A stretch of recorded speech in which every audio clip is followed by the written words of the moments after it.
My mind is set, my grind is set, my heart on ice cold. I'm only here to even the score. Whoa. My mind is set, my grind is set, my heart on ice cold. We down right now, but did it before. Whoa. See from here we going up. Made the call, I shown up.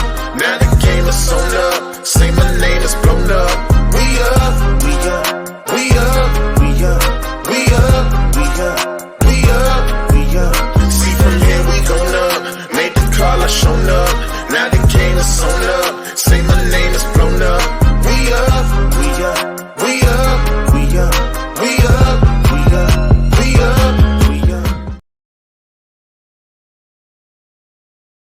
Hello, Night Nation, and welcome back to the Knighted Ones podcast. And I'm back for this week. I had a little bit of time off, so thank you to for Hurricanes. If I'm being honest, I hope all of you are doing well after last week. I know some of you in Night Nation are still going to be dealing with the impacts of the hurricane for a while to come. Our hearts go out to you. Thank you, Alan, last week for bringing back the Sith.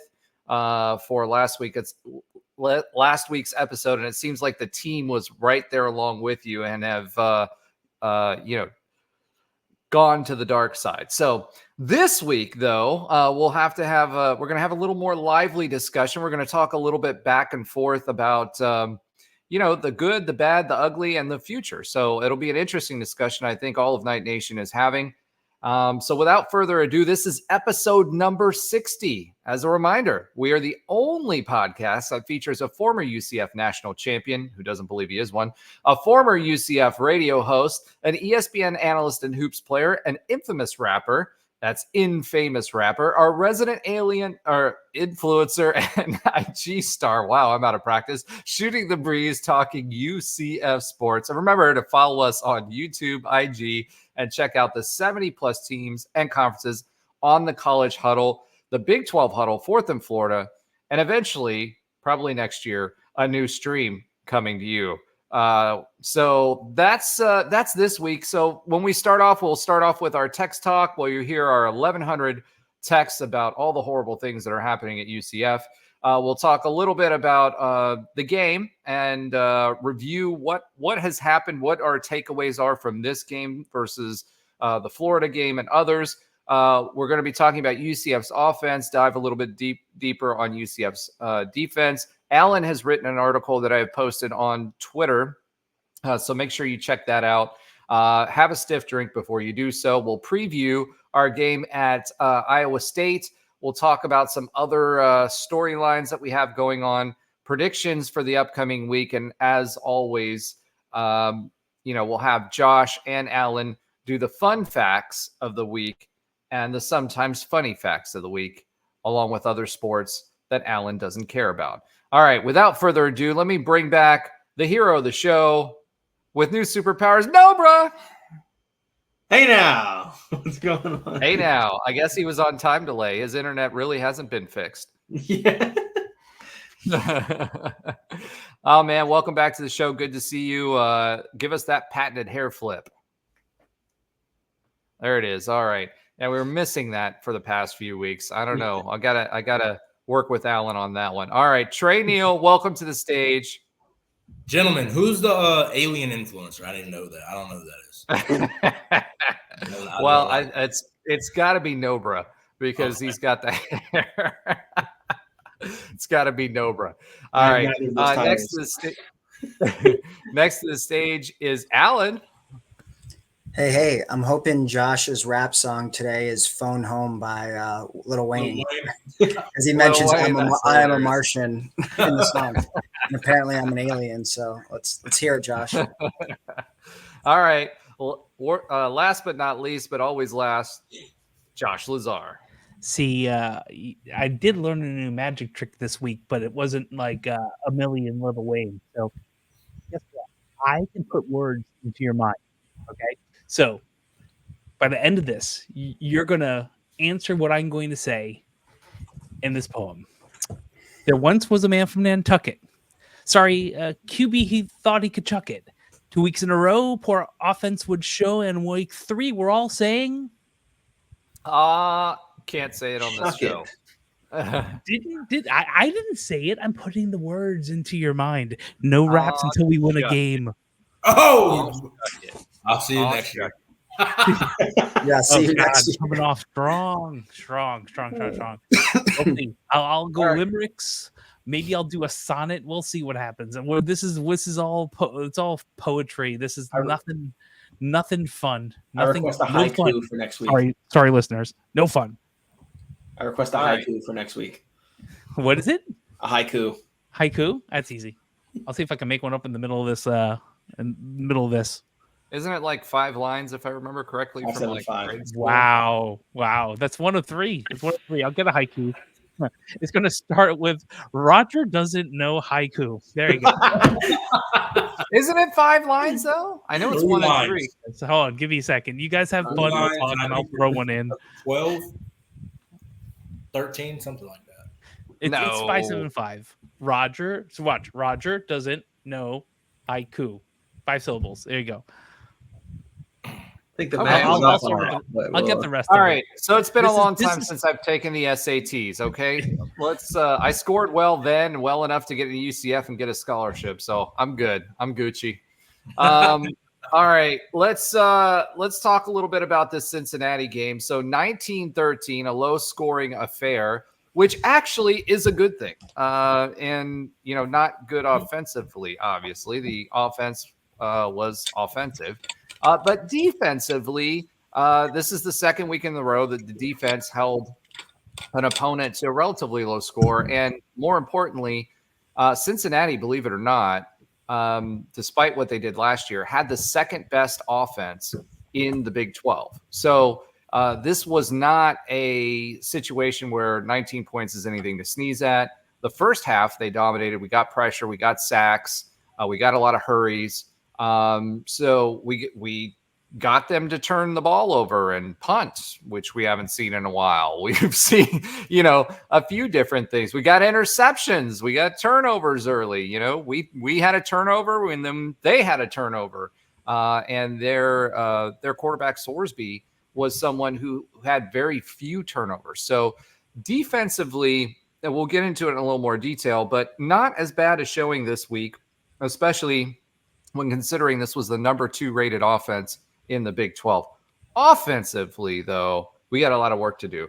So, right now, UCF is kind of a crisis of conscience, but we've been talking about that for the last few weeks. I think Alan was very vocal, both online and, both online and in the podcast about what type of team this was. All of a sudden we find ourselves in a backloaded schedule with a 3-3 record, which means now we're talking about bowl eligibility, not Big 12 championships. So, it's a lot different situation. It's a new phase for the game. It's certainly not something we expected. Last year we had a losing streak going on. Unfortunately, we're running right into Iowa State next week, which was one of the top rated teams in the country. And more importantly, I had somebody ask me this the other day, which games are winnable. When I'm looking at it, the big thing that's a challenge for us is the teams that we're getting ready to play have really good defenses, and our offense is anemic. BYU has a good defense. Iowa State has a good defense. Utah has a good defense. Arizona, I'm not so worried about, but Arizona State has a pretty good defense. So that's 4 good, solid defensive teams that we have to play with an anemic offense. What do you guys think? Let's talk a little bit about text talk. Let's start with that. I know, Josh, you had a text talk, but you always go last. Trey, did you have a text talk for us this week? Yep, it was. Let me pull it up. It was for Ben because Ben isn't going to be here this week. So he said, "Dang, where is it?" Dang was the text. Yeah, said a lot of those. That would. Well, you figure that out. Alan, do you have your text talk queued up? I do. My text talk is from Trey. Offense sucks, defense sucks. At least we have a kicker. 100% true. You guys were talking about this last week, and we are now boomerless on the team, which looks like it was an addition by subtraction. Yes, it Our was. new kicker, our new kicker drilled both of his field goals that he was asked to kick. He also was a top-rated kicker that came into the program. He was a quote-unquote 5-star, although it's a little more questionable when it comes to kicking camps and how kickers are recruited. But we definitely got the booms to go through this week. So interestingly enough, in the stadium, though, no booms anymore. So I guess we're getting rid of Boomer. We get rid of the booms, I guess. I don't know. I was in favor of keeping it. What do you guys think? I was too. I thought it was pretty. I mean, obviously it was cool to tie in with the Boomer part, but I just thought even just saying the boom on the kicks was pretty cool. So it was. Well, it ties into Gus Malzahn, right, and his little boom thing that he does. Oh, I didn't even think of that. I don't see a reason to keep it. Wow. I feel like without Boomer, you can't keep it. Yeah, I mean, I get that too. Like, just if it's not Boomer, don't do it. Which I'm assuming that's why. Yeah. Was it the students that first started that? I'm not sure. But I think it was the students and the rest of the fan base kind of did it together. It wasn't like one before the other. It just kind of happened, I get since he's not there, kind of let it go away or go with him. So, it's whatever. I would like to hear more booms anyway, because I don't think we had too many this past week. Did you watch the game twice? It sounds like there wasn't a lot of booms to have. Yeah. Let's be fair. Well, that's okay. We got some booms in this week with our kicker, and he looks to be a solid kicker. And I think we do have the answer going forward for our kicking game. So, Trey, did you find your text talk? Yep, I got it. It was when Ben said right after the last play of the game, the Hail Mary, supposed to be a 10th Hail Mary. Back. Yeah, Fail Mary. If that doesn't just epitomize this season, I don't know what does. And that's how it's feeling right now, because last play of the game, everybody's thinking, all right, just get the ball up. Who knows what happens? It's anything. I mean, literally, the Jets just caught a Hail Mary, by the way, live in the game. So it can happen. It's possible. But just to get not even get an attempt, that's just the worst. It's to me. So I that's like Ben said, since he's not here, that doesn't just epitomize this season. I don't know what does. And I agree with that. I mean, that was extremely frustrating because, we were driving, it would have been nice to have that extra timeout. I know a lot of people were asking about that timeout, but, I'll say this. When it comes to Gus Malzahn taking that extra timeout for our kicker, we needed those 3 points before we needed the ability to get the score. So I'd rather get the 3 points, give your kicker time to set up properly and do what he needs to do to feel comfortable in kicking in that big situation. So I'm not that mad at it as far as the decision not to retain that timeout. Our 2-minute offense, though, was slow as molasses. It's like, what happened to this hyperspeed offense we had? I mean, even under Gus, it was going fast. Everybody has a 2-minute drill. What happened?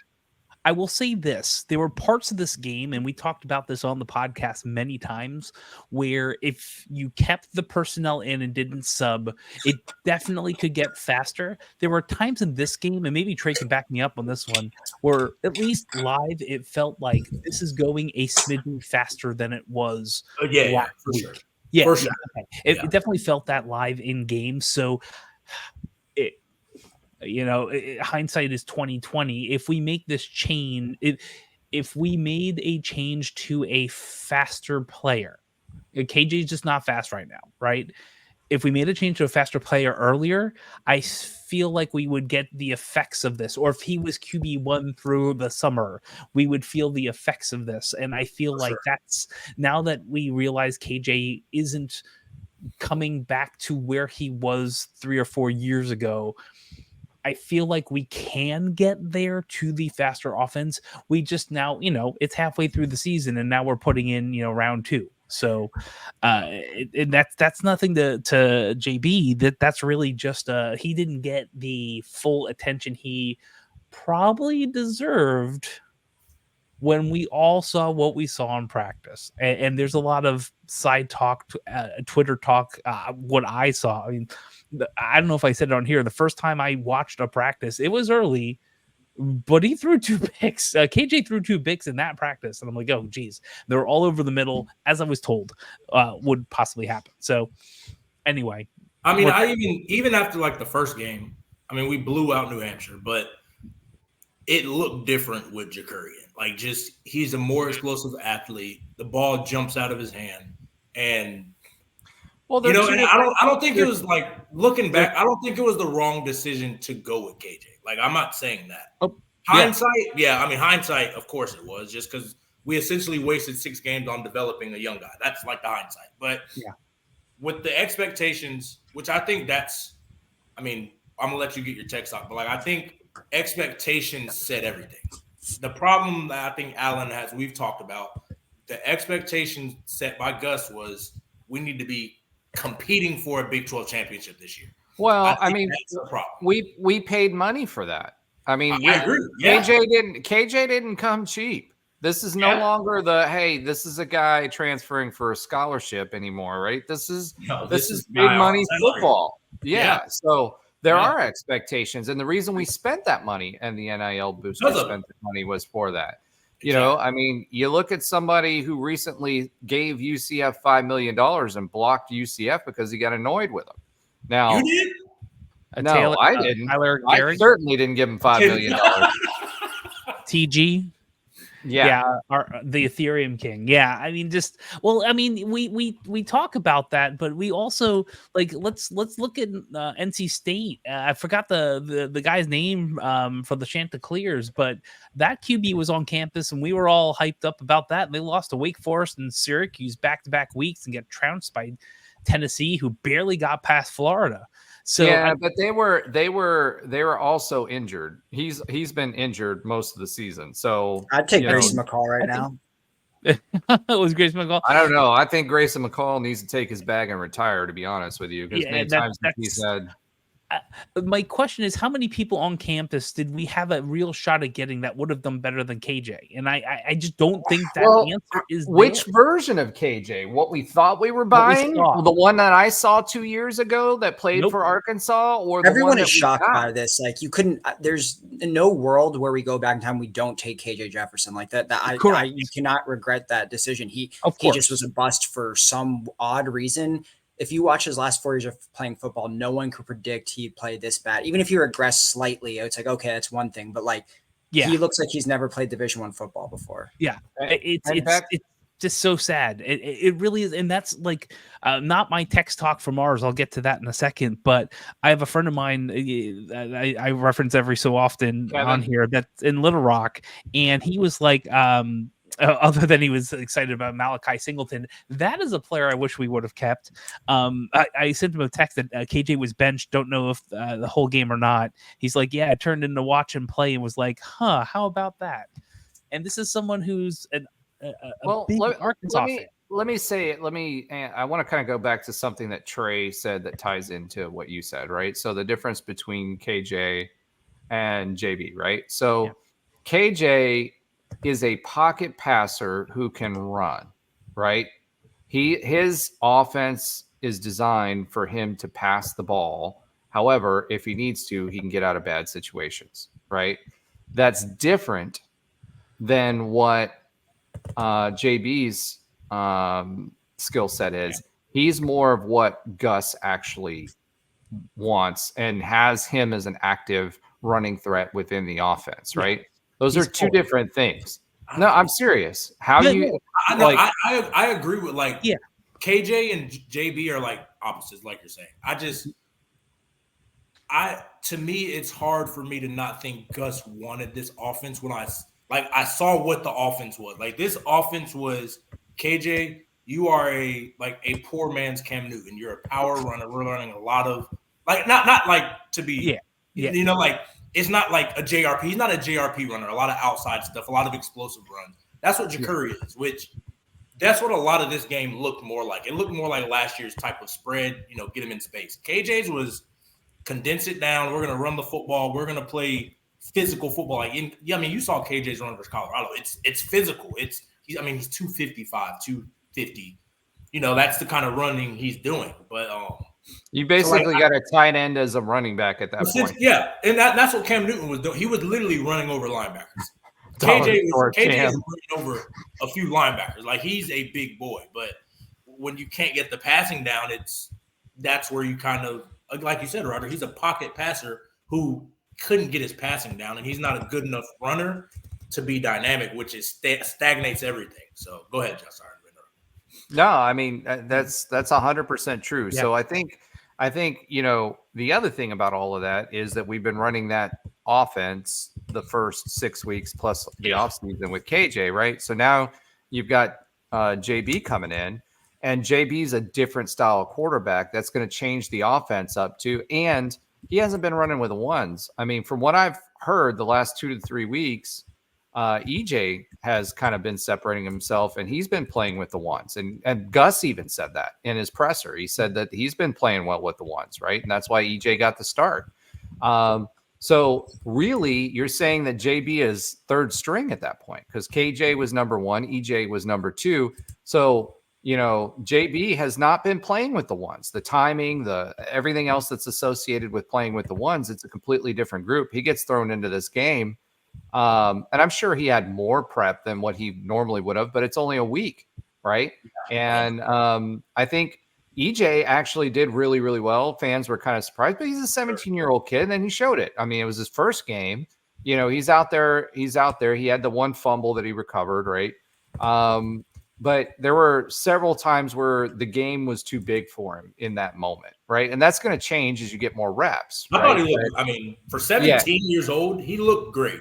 I mean, the kid is supposed to be playing high school, his senior year of high school football, and he went into a college game, a Big 12 game, a Power 4 game, and he was competent. Now, he made rookie mistakes, as any 18, 19-year-old freshman would make, but I thought he looked good. I mean, I wouldn't be surprised. Like, for the future's bright. Well, and here's the thing: if he's playing that way in practice, right? I would not be surprised. Now we've got JB not only this season, but I think he's technically only a sophomore, so he's got 2 more seasons, right? And then you've got so then you've got EJ, and EJ is reclassified, right?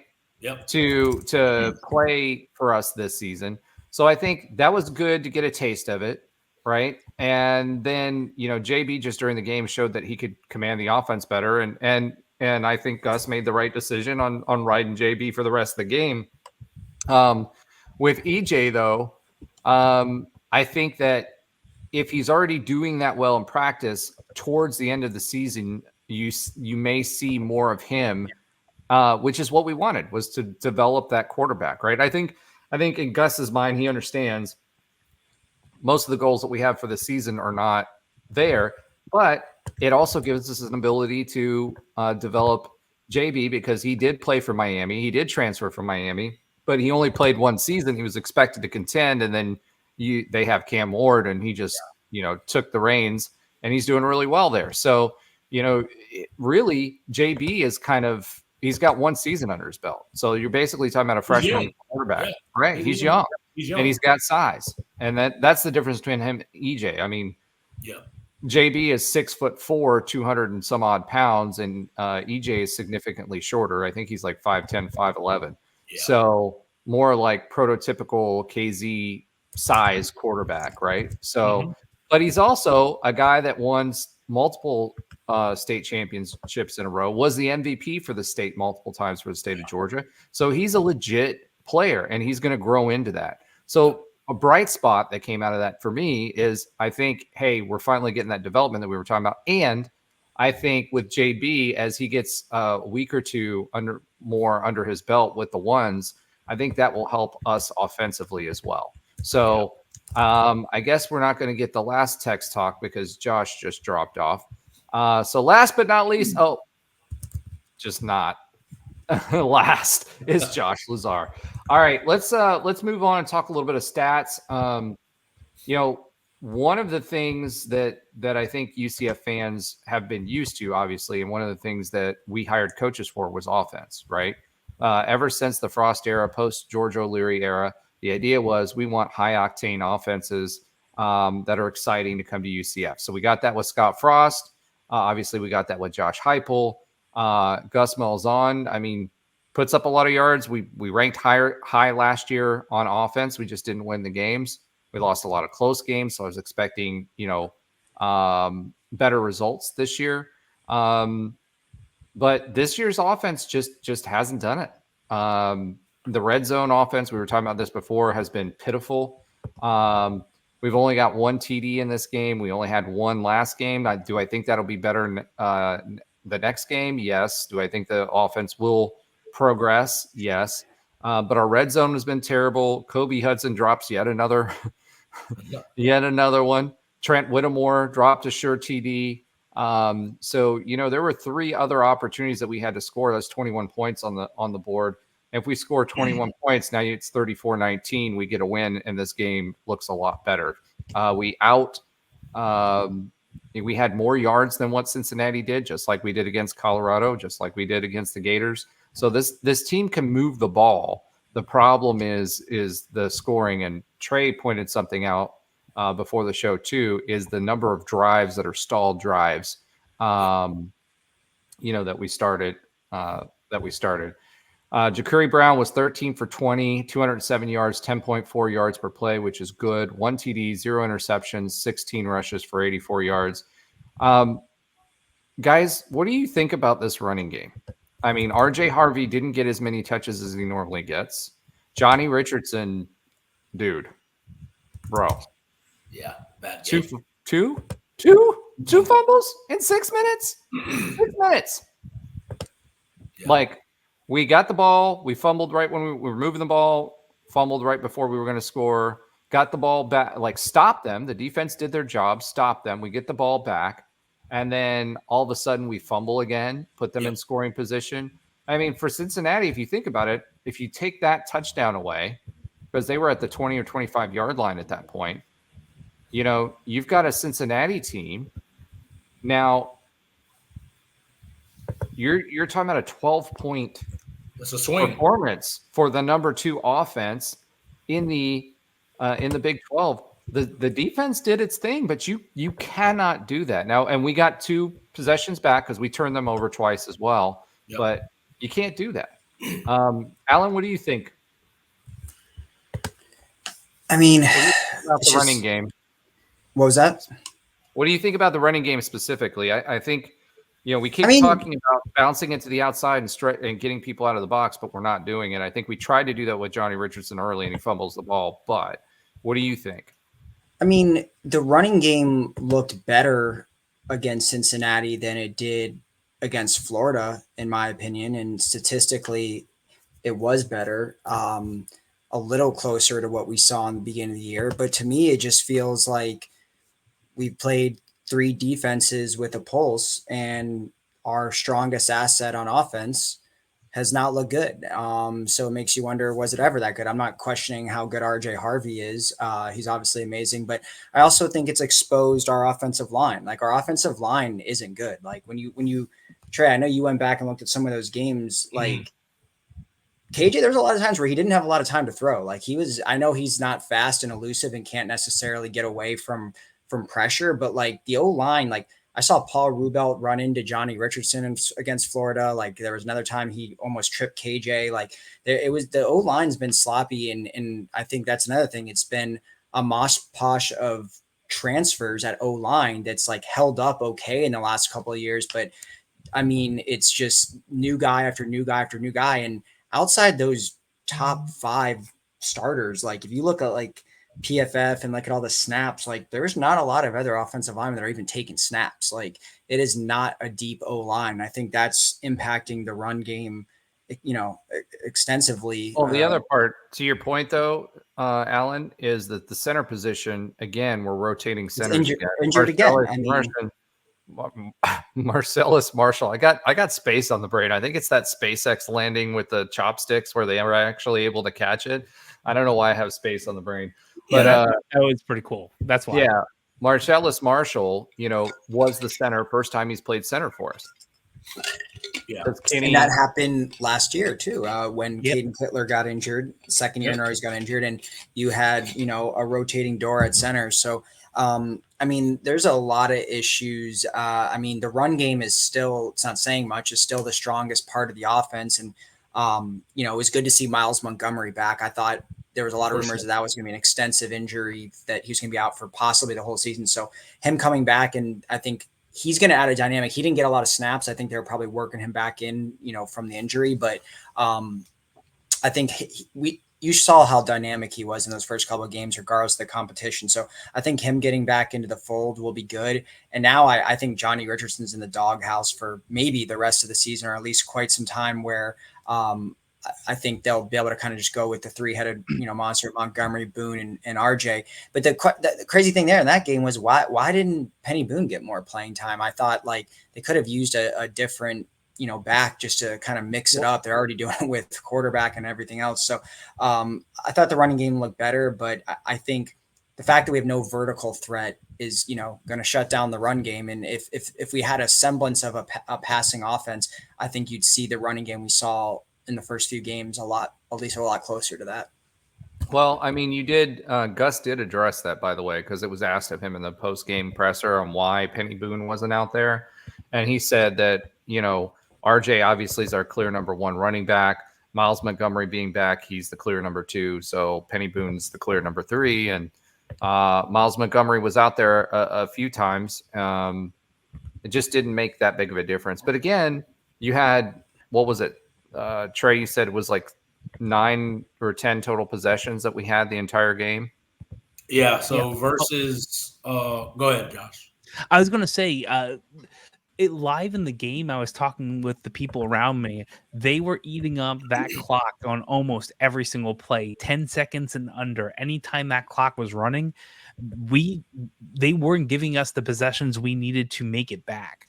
And I don't know if you saw they that. weren't scoring either. They weren't scoring either. So, it makes sense to do that if you've got the lead, is limit the number of times that the opposing. Keep the clock up.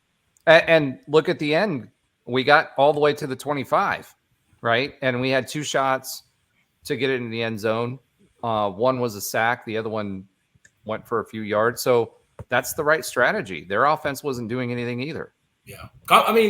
Ultimately, we have to play complementary football. Like that's ultimately our problem. If we're going to, and that's just even from the beginning of the year, if we're going to be a ground and pound kind of run heavy offense, we have to be a defense that is bend, don't break, don't give up explosive play. Like football is all about complementary. And even back to, through history, if you're going to be an explosive offense that scores a lot, go get a defense that is aggressive to get the ball back for your offense. Like that's where I think we're having the most issues. Is Gus is he's indecisive on which he wants to be, and I understand why. It's just that's where we're running into trouble with it. And I don't think we're running into trouble from there. I think he's kind of being forced into a corner. One, he's got an anemic offense, and two, you've got games where we're not scoring until the end of the second quarter.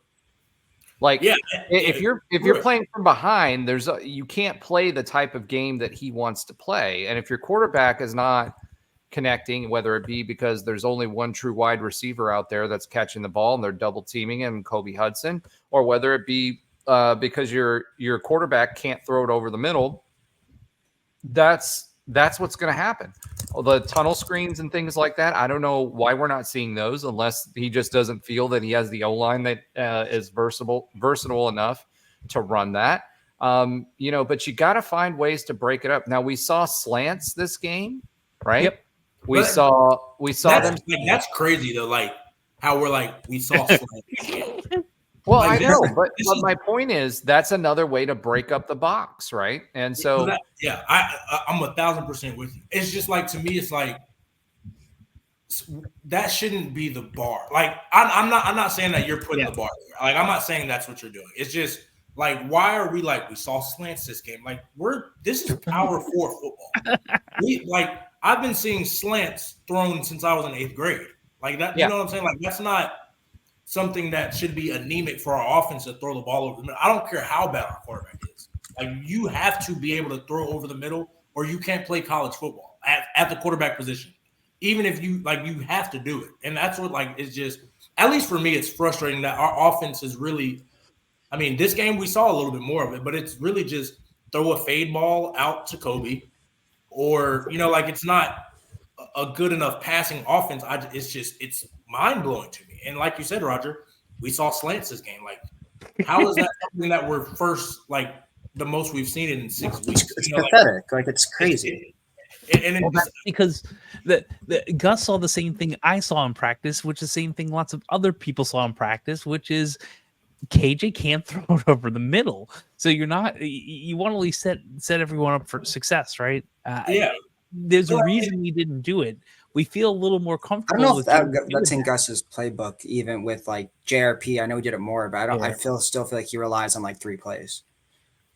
I mean, that's his MO. I think it's hard to say most coaches don't do that either, because coaches have what they like. It's just some guys are better at either hiding it, better at getting to that than others. And to me, Gus's bread and butter is the run game. I think it's the QBs, guys. I don't think it's the plays. There's guys running open. We've said it all game. There's guys running open. The QBs just have to get to them. And with JRP, the first year of JRP, let's talk about it. That's what it was. It was one read and then go. And that was it. And even the coaching staff said it after the season, right? He only had one read. Then the second year of JRP, he opened it up. He had a few more reads, and he got, and he had Javon Baker and he had Kobe Hudson. So he did a little bit better at that, but still he was only doing 2 or 3 reads. The Sam Houston game, why I was excited about the Sam Houston game and the second half of TCU was because KJ was reading the offense. He was going to his hot read. We talked about TCU. What were they doing? He was processing their quarterback. The TCU's quarterback was processing. He was reading the defense, and he was going to a short hot read where he knew he could get his player in space, right? And then you get KJ the next week against Colorado, and he's doing pirouettes in the backfield because he's got the wrong side that he's trying to hand the ball off to the running back. I mean, that's basic stuff. Then Florida, you see what he did against Florida. And, now this week, again, you've got JB who hasn't run with the ones. There's only so much you can do with that, but he's making plays when stuff breaks down. He's able to run the ball. He's a lot faster, and he's throwing it over the middle. So he's progressing more quickly. We just haven't had a QB. KJ should have been that QB, but he wasn't, right?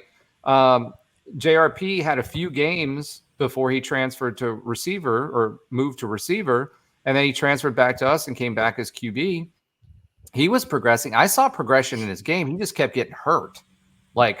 And that's because he thought he was KJ's body when he was only 6 foot and 210, 215 pounds, right?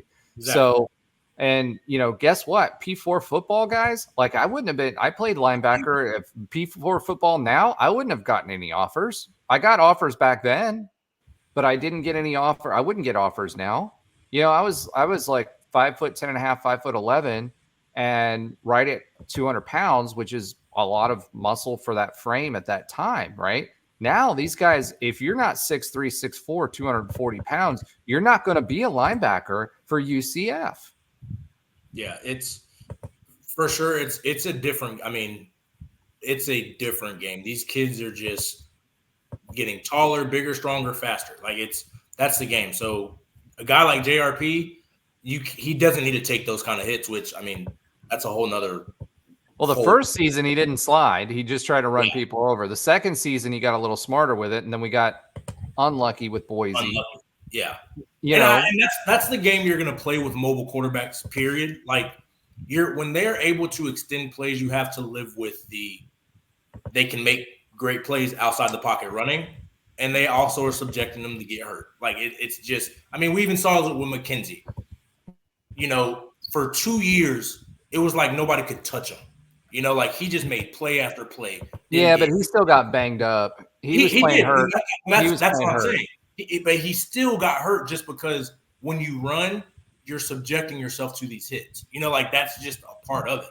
Guys like Tom Brady, They get hurt once in their 21 years.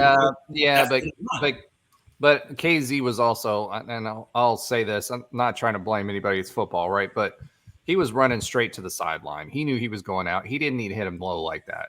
That was not necessary. Yeah. And I know KZ forgave the guy and everything, and they did their whole, thing together, their presentation together, and all that stuff. And that's fine. It's football. It sucked. It sucked to watch it. It sucked for us, for KZ and everything he went through afterwards and all of that other stuff. But there are just injuries that don't need to happen. And that was one of them. You know what I mean?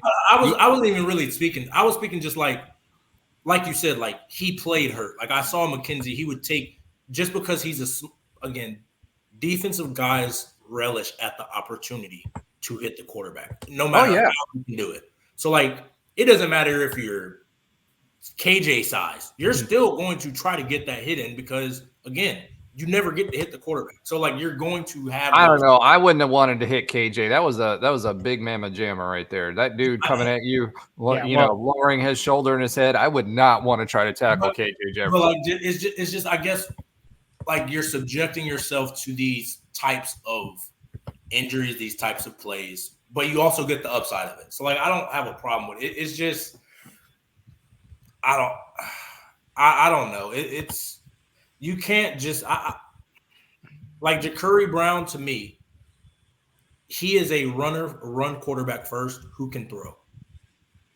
The problem, as we get back to the run game, the problem with that in the run game is you almost have to change the type of runs you're going to do. Like that's what they're doing. We've changed our style. Like I said, we went more to a spread them out a little bit more.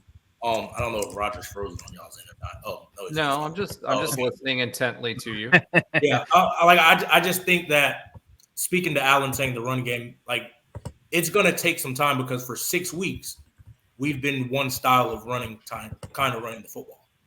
We literally just essentially turned it on its head, and we're running a different style of football. Not only is that different for RJ, RJ can adapt. He's that great, but like you said, mostly it's the O-line. Like, our O-linemen since KJ's been there, have been running this power style of run, and now we're going to a more finesse style of run. So to me, it's going to take time.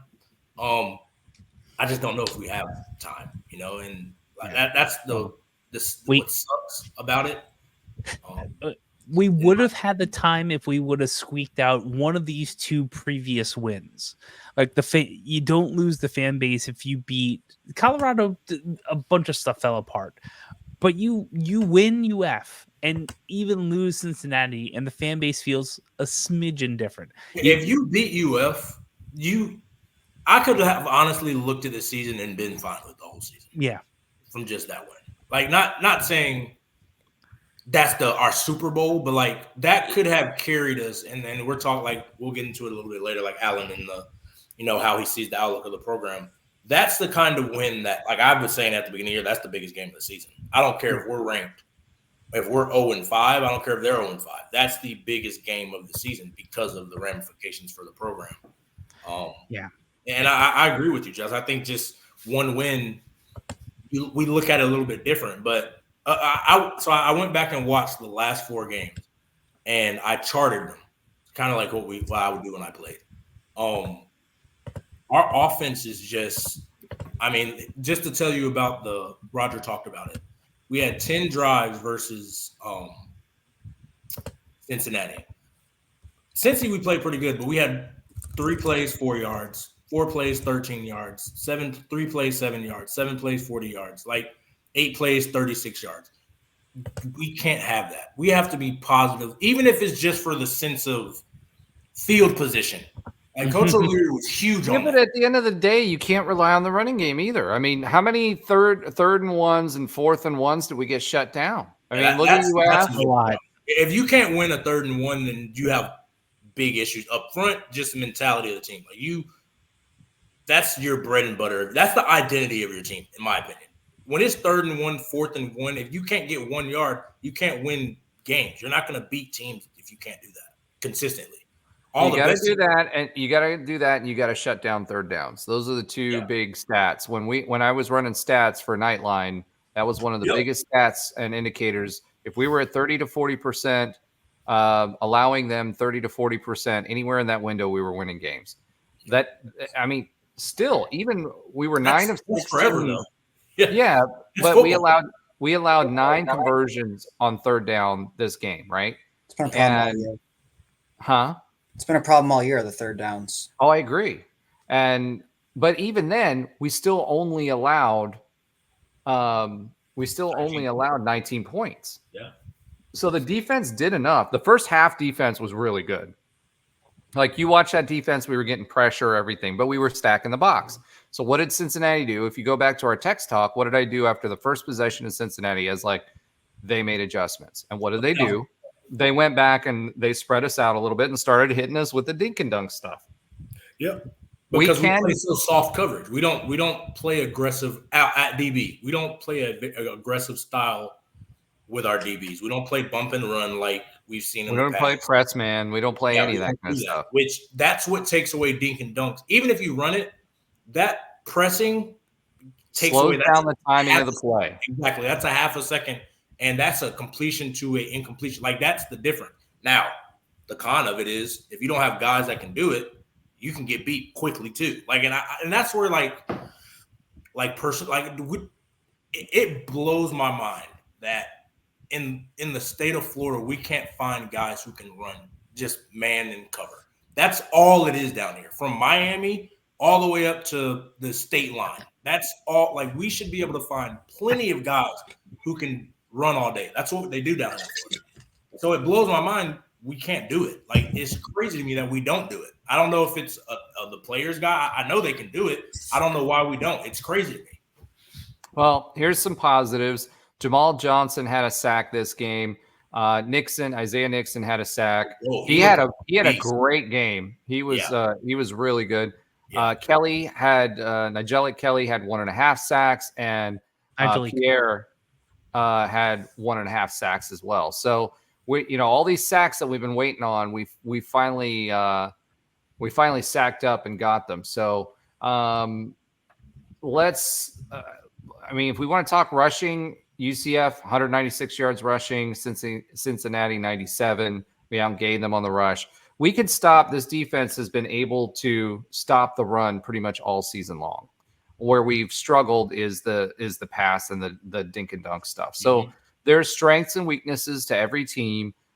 They know what our strengths are. They know what our weaknesses are. So at some point, the coaching staff has to pull back the reins and say, okay, they got our tendencies. How do we throw some wrinkles in there? I think by and large, the last 2 games have been pretty good defensive efforts. Our offense is just not there. And I'm not saying anything anybody here doesn't know.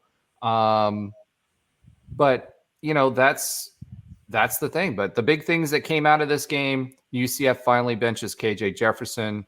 EJ Coulson got some time in there. JaCurri Brown played well. And this is where, Alan and I were kind of talking. The team was joking about it, because if you read Alan's article, he had some positives in there, right? He wasn't Darth Vader the entire time. So make sure you go read the article. But I saw some things this game that gave me a little bit of hope of where this team could be. Not necessarily for this week, but I saw some things that you can build off of, both on the defensive side of the ball and offensively with JaCurri Brown behind center. So I don't think the season is lost. This isn't going to be emblematic of what the rest of the season is going to look like. We had to give KJ a shot for all the reasons we talked about before, but good on Gus for finally switching gears. And, we've been screaming about, hey, give the young guys a chance. We gave EJ a chance.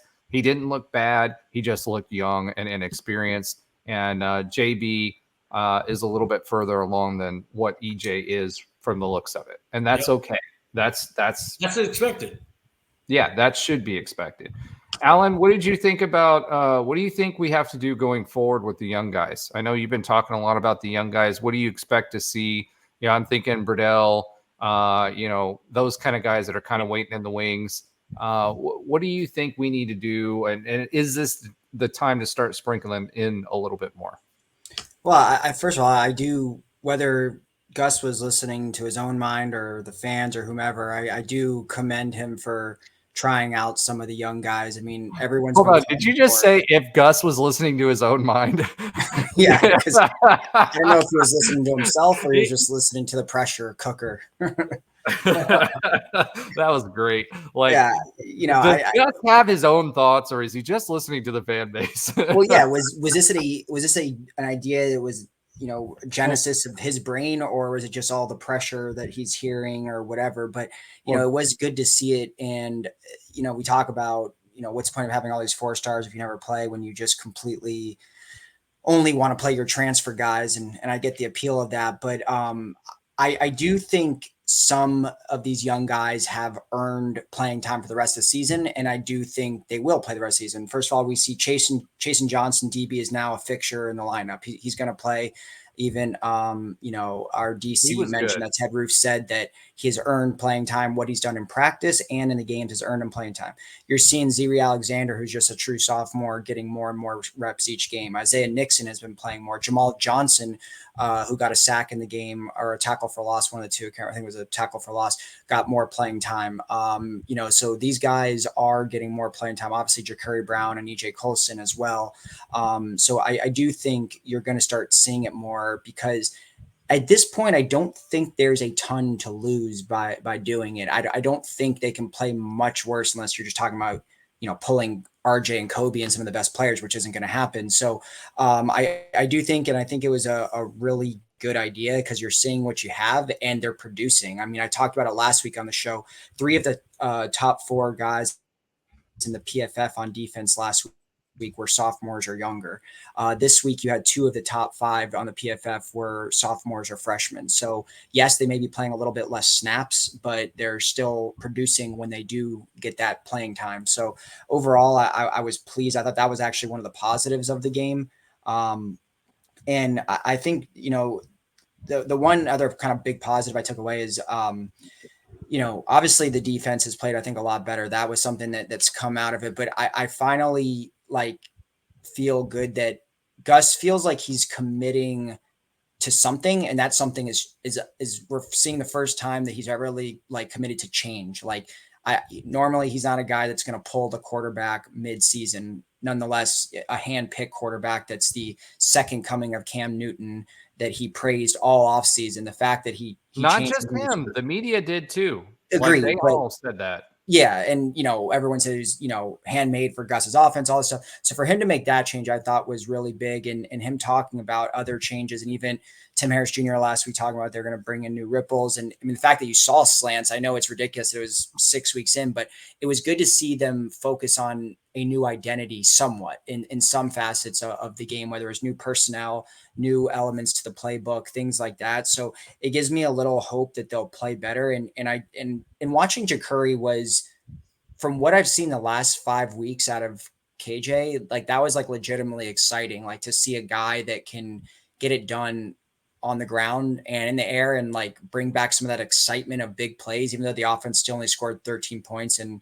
is, making me dead inside. It was still nice to see something different and get some life out of the offense, and having a quarterback that was exciting. And because you're talking almost, a month and a half now where quarterback play has been arguably the most inept quarterback play I've seen since 2015. So when you have that type of apathy and ineptitude at quarterback at the most important position in sports, it's very discouraging. So having JaCurri was pretty exciting, and I think we have something there that we can work off of. All right. Well, because tell us how you really feel, Alan. I will say this, not in my stat or fun fact, but Alan's not wrong here. The last time we scored less than 13 points in 2 games straight were the last 2 weeks of 2015. Sorry, Trey. But that's, you're not wrong, which is maddening as a fan of UCF, knowing what we've seen even out of Gus over the last 4 or some odd years, right? Forget the frost and the hype. It's just maddening. It really is.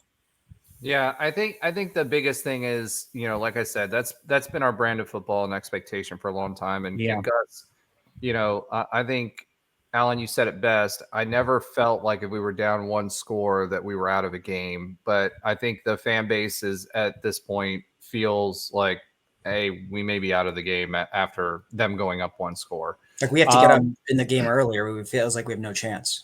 Yeah. And we haven't had a lead in the first half since week 2. So yeah. So I think Godly.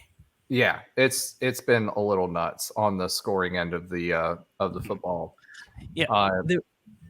There was a time where if all we needed to do is score like 24 points, if we could, and then this is that time now too, back in the 2017-18, maybe even towards some of the Hypel. Hypel maybe not as much. If we scored 24 points, 30 points, we were probably winning that game because the defense was good enough, as long as it wasn't like a 2-play drive for 80 yards.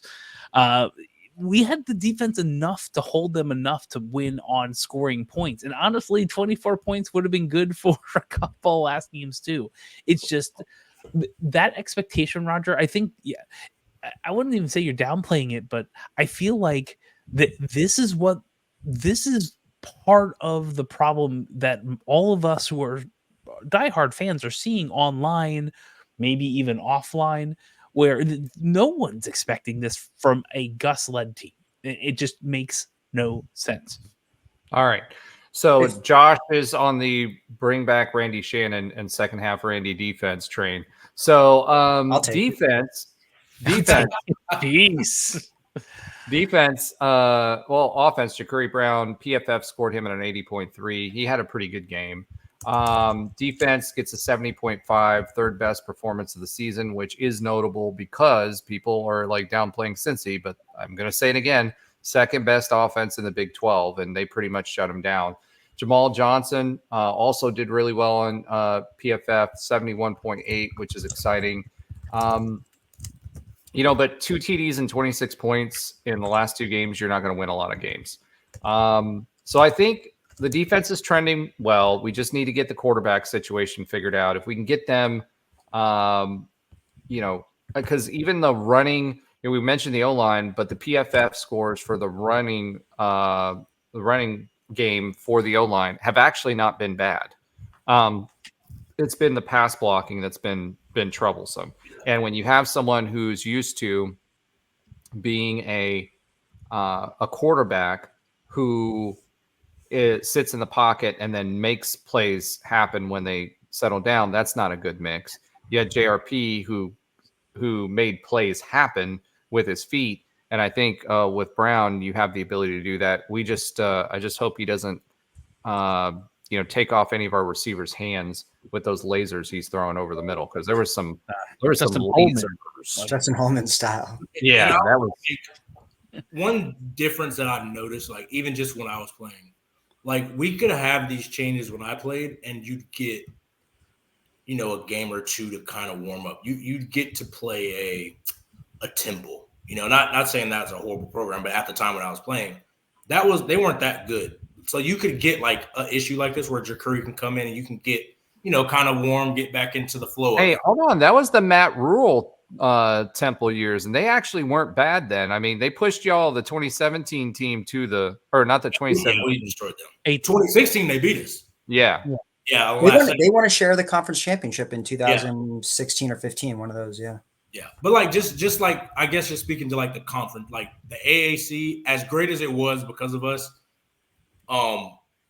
we don't have that luxury in the Big 12. Like next week we're playing a top 10 team. The week after that, away. We're not even playing them at home. Exactly. The week after that, we're playing BYU. I think they're top 15 team. Like, there's not that break, or there's not that luxury of you have like a game to kind of warm up before you play USF, a game to warm up before you play Memphis. Like you don't have that luxury in the Power 4, which we love it, but when you're making that switch mid-season, this is where like it's like it hurts, because I'm with you, Roger. I think when I went back and watched, I think the offense is trending better. Like it's still not good, but I think this game with JaCurri was a trend up from what we've seen the last 4 weeks. I just don't know if I don't know if we have the time just with the timing of who we're about to play. Like, I just think that's going to throw a wrench into it. Well, go ahead, Alan. I was going to say, not to be a dead horse, but if I told you before the season that we started out 3-0, we won our first 3 games, which we did. And then I told you we limited Florida to 24 and Cincy to 19. And then I told you, okay, we gave up like 47 to Colorado. Right now, you'd be telling me, oh, we're 5-1. We're 5-1. We're 5-1. Like no questions asked. Like 100%, we're 5-1. Like I just can't believe the offense has become a shell of itself and regressed this quickly. And in season 2, like, I mean, when you put up 36 against TCU, you're like, all right, great. Our offense is a 30-plus point team. No problem. So when I broke it down, if you go from, because I don't count Sam Houston and New Hampshire, so the last 4 games is what I watched. Right. If you look at all of our drives, the most explosive our offense looked was the second half of TCU.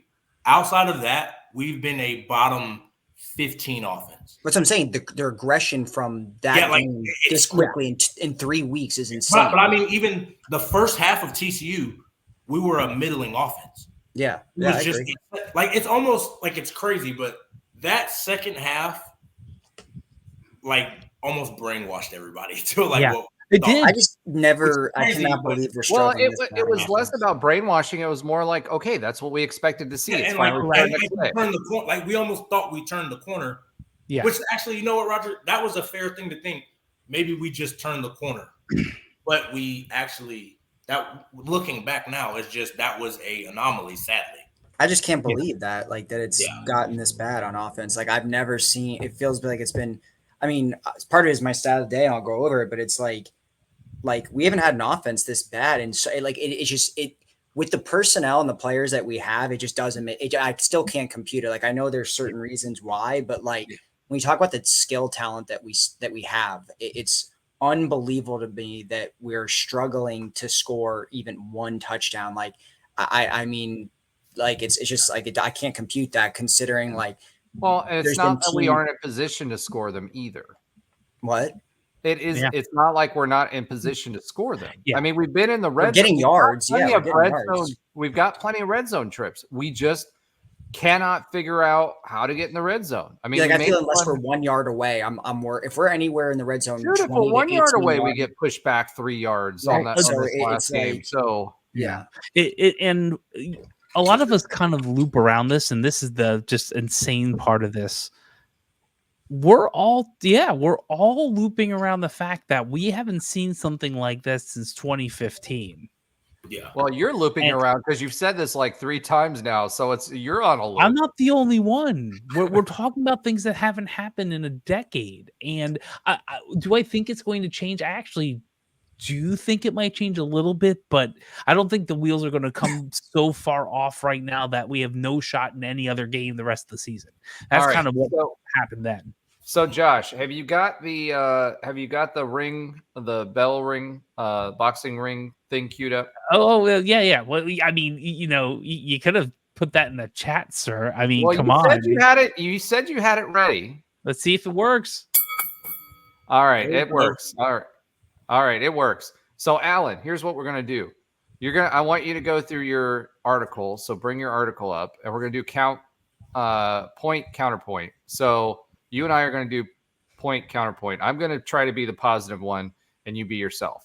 So, can I be the fans? Can I be the soundboard? So, what I'd like which point?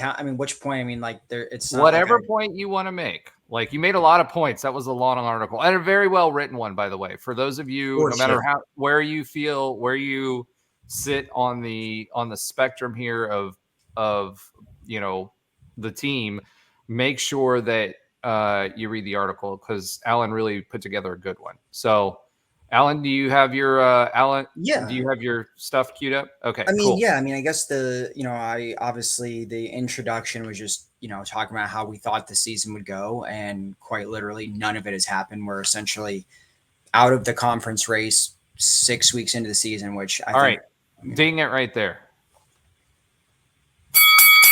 All right, so that's Alan's point. We're out of the conference race.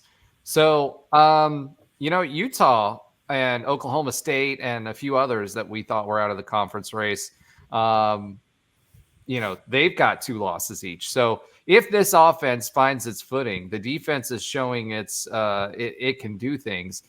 We may not be out of the conference race in this crazy conference because just about everybody has at least 1 loss. All right, ding. But Alan, counter to that is okay. Maybe with 2 losses, they're out too because right now there's 3 3-0 teams in the conference right now. So we're 2 games back of all 3 of those with 6 to go. So, and who are those 3 teams? Number 13 BYU, number 9 Iowa State, who we both play, and then Texas Tech. All right, ding it. All right, so Texas Tech, I still think they're a paper tiger. They've got a good offense, but if you've got a good defense, you can stop them. Harkening back to the GOL teams, BYU, their offense is not very good. So their defense is great. So that's the big thing. If teams can make them hustle with their offense, and I'm not just talking about us defeating them, but other people defeating them and laying the wood on BYU, I think there's an opportunity there. And again, this is like counterpoint only because I don't think that's actually going to happen. But Iowa State on the other end, they're going to be the toughest one to beat. I told you guys from the beginning of the season again that this was going to be a tough team to beat, and especially at home. So I think there could be some losses in their future looking at their schedule if they play offense, because all 3 of those teams are defensive teams. All right, next one, Alan. What's your next point? Hold on, can I be the fans and tell you what I think who won this? Yeah, we should do that, Josh. Alan, I will say about just one thing about BYU. They've scored 34 or more in 5 of 6 games, including 2 points with over 40. So I don't think their offense is that bad. Their lowest scoring game. Have you watched their offense? 34 in 5 of 6 games plus. But who have they played? They played number 13 Kansas State, who they put up 38 against. They put up 41 against Arizona, and they have also played Baylor. Yeah, Arizona has no defense. Baylor has no defense, and Kansas State. Kansas State. Kansas State's good, but their defense isn't great. They've been outscoring the average margin of victory, I think, is like 3 or 4 points. Well, at some point, you're going to have to – okay, they played a bunch of bad teams. If that's the argument, well, let's see. As of now, I can't say their offense is bad when they're putting up 35-plus a a game. Like, it's not like – well, so did we for 3 games. Huh? All right. I think this one easily – I think Roger has a point, but I think the fans are – going to be kind of like I like the optimism of Roger. I will say that I like the optimism. I think right, look, at the end of the day, Alan also had some optimism in there. So I want you to throw your we'll go. Okay, so then the next kind of main section of the article was talking about the list of issues that have plagued UCF this year. I mean, I put up 10 things. These are all things we've all talked about. So you might have like a different spin on them, but essentially, all the main things, the offensive line being bad, the offense being one-dimensional, obviously having an ineffective QB for 5 weeks, an over-the-hill defensive coordinator, an extremely inefficient red zone offense, a defense that can't get off the field on 3rd downs, and a defense that's having struggle pass rush and, getting sacks on the quarterback. The only counterpoint I have – go ahead, Josh. Oh, really? Okay, that was a weak one. All right. The only counterpoint I have to all of that is, I am seeing some signs of positivity from all of that, right? That's fair. The 3rd down percentage, no. I mean, it's about the same, but that's okay. It's been a bend, don't break the last 2 weeks, and we've gotten turnovers to kind of stop teams, in those possessions. So I think there's signs of life, but there's not really anything that I can argue that. I mean, KJ's been terrible outside of like 3 halves of football. That's it. 3 halves of football where he's played well. So I agree with that, but we're changing that. So we'll see what happens after that. Agreed. All right. Then the next point, I only had 1 sentence on it, but looking back, I feel like I probably read a whole article on this, and I wanted to actually go more into it. Does UCF have an identity right now? Like in any way, shape, or form, offensively, defensively, anything? Do they have any sort of identity? Because for me, what I wanted to get into in the article was like, I feel like Gus Malzahn doesn't have an identity for this team and doesn't know what it should be. Should we run first? Should we, be more dynamic passing? Should we, he hired Ted Roof to stop the run. And then what happens? He plugs that one hole, and then the secondary and the passing defense becomes horrible. Like, he just kind of feels like there's like a Jimmy Fallon meme where he's going, like, that's basically what I feel like Gus is doing. Like, he's just all over and like doesn't really, do we have an identity? Because I can point to the Heupel era, the Frost era, and the O'Leary era, and I could clearly say we had an identity, and I could easily name it. But this, I just don't know what the identity is. So I guess for me, it's do we have the identity that we want to have, or do we have an identity that we're identity, on, even if we don't agree with it as fans? Like, what is the identity? Well, it's a run first team. We're just not executing it as well because we're getting behind, right? And then the second part of that is it's a run first team that you pop a few plays to try to stretch the defense because you never know when that play for 80 yards is going to be. So, oh wow, okay. I'm going to let that one come up. Go ahead, Nobra. These are the secret things that you don't see unless you watch the YouTube channel. I think UCF that they have an identity. They're just not executing it. And I think quarterback was a big part of that. And we'll see if that changes with JB. So, to answer your question, do we have an identity? Yeah. Are we executing it well? No. And it's resulting in losses. Yeah, I guess. All right. Then the next thing I kind of went to was more into the like positive aspect, kind of the state of the program. There's been people, I guess, primarily on social media that have suggested that basically what Gus has done to the program has caused irreparable damage with just our brand equity throughout the country. I wouldn't use the word laughingstock, but more like just, all the goodwill that we built being in the national spotlight from the undefeated era has basically been wiped clean. And, the chances that we've had to return to the national spotlight, beating Colorado in front of 4 million people with Fox there, or, beating a typical SEC power in Florida on the road, at least in the state of Florida would give us a lot of cred, but basically has blown all those opportunities to do that. I feel like that's a little bit too strong of a sentiment. I don't think that we've ruined the program. I think, unless you're a program that isn't dedicated to improving, like if the administration doesn't have money for it, or just doesn't care, and you're just some sort of middling program, I think all it takes is one good season to really get that attention, that spotlight back. So I think as long as they're a dedication, which clearly there has been throughout UCF's history, it can come back. I mean, sure, you can get set back a couple of years and all that type of stuff, but I've seen a team that was 0-12 and a laughingstock within 2 years become one of the best teams in the country. So I think it's a little bit too strong of a sentiment to say that, UCF's program is ruined by Gus Malzahn. Now, yeah, I do have a question to that. Do you think when people say it's ruined by Gus because we'll never see that ceiling again, or is it just like we are bottom of the barrel program?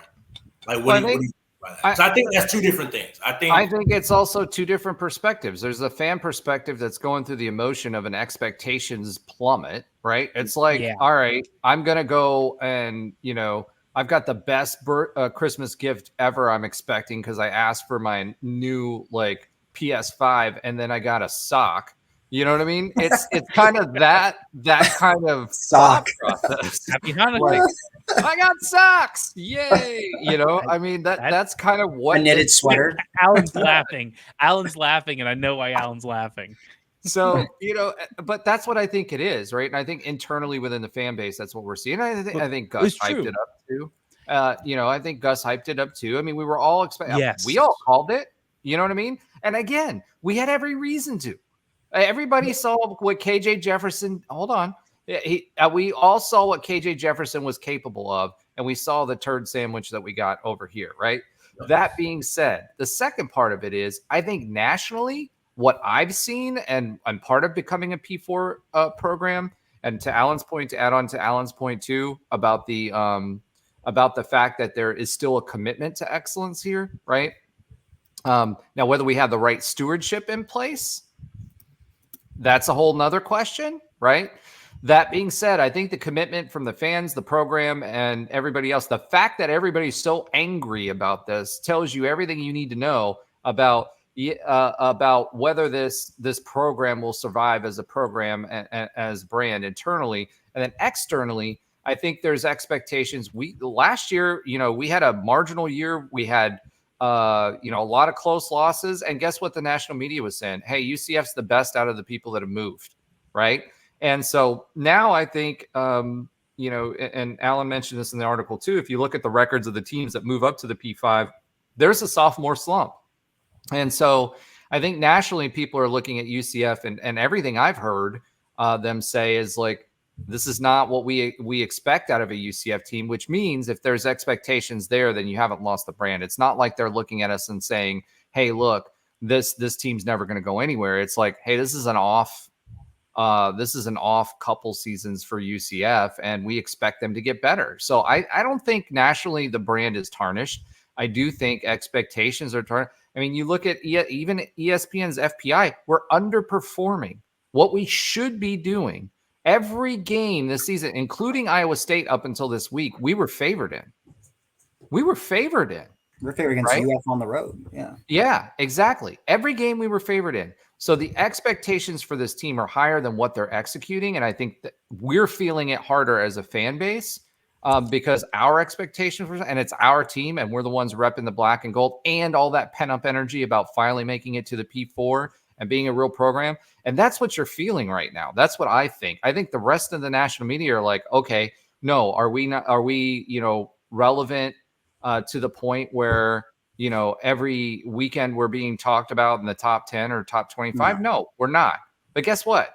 There's 60. Well, how many P4 teams are there now? There were 64. There's like 70, 72 P4 teams. Yeah. If you got 25, that's almost 50 teams that are not being talked about in that thing. That doesn't mean the expectations aren't there. So as far as the brand being tarnished nationally, I think we have been more accepted since we've jumped up to the P4, and we're getting the P4 excuse, right? Like we're getting the benefit of that. I think because our first year was better than the rest of them, I think we still have a lot of equity around there saying, hey, UCF is capable. That's what it is. The expectations are higher. What a two-part question. What is UCF's brand? Because I know what it was when I played, even beforehand to when I left. I know what the brand is. What would you say the brand is now?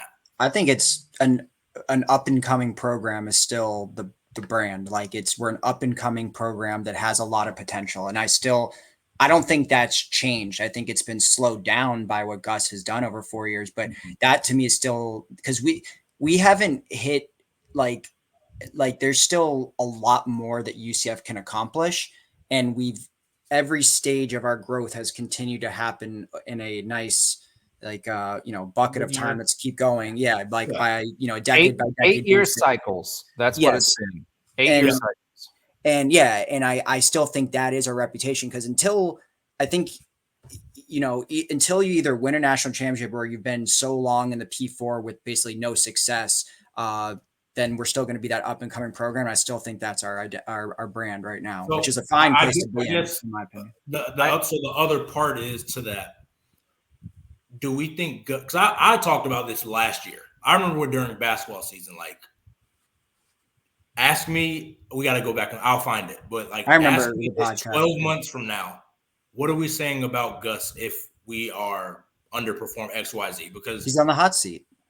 And is he the guy that's going to take us from up and coming program, or is he just going to, like you said, Alan? Dude, I said that when we hired him that I didn't think he was that guy, right? I don't think he will be. I think. So hold on. Let me answer though. But I do think, from a brand perspective, when you're talking about recruits and all of that stuff, we're considered I think it's elevated our brand within the state of Florida, and especially from recruiting because we have a name like that. And two, we're making recruiting gains. So is it a net positive? Yes. Is it the guy that's going to lead us to Frost era highs and stuff like that? No, I don't so. think he's going to. I don't. There was some crazy stat I saw the other day, something about basically that he has won like 8 out of the last 30 P4 games or something crazy like that, right? He's been awful against P4. Yeah, he's been awful against P4, but he's won enough to be relevant. You're not playing the Nick Saban-led Alabama anymore, so you don't. In a way, that was taking the pressure off, right? Because he's expected to win his division every year, right? So no, do I think that? No, but I think, from your brand perspective, yeah, I still think we're the up and coming brand, the challenger brand, all of those things. I think what it is we were waiting for the sleeping giant had awoken now that we were in the P4, but now it's been hit on the snooze button. And no matter what, we've got 2 years or so, right, where this contract, we can't afford to get out of it. We aren't even going to get paid the full P4 payout for another 2 years. So I actually thought, wasn't that 2 years up next year? It won't be paid out. It won't be paid out because it's after the next. Yeah. Okay. Yeah, okay. I think. Okay. Trey, on to answer, I do not. I thought at one point when Gus beat Florida in year one, which was the pinnacle of his tenure, basically, because everything has pretty much kind of been downhill there, unless you want to count off-season wins. But on the field, I thought he could be that guy.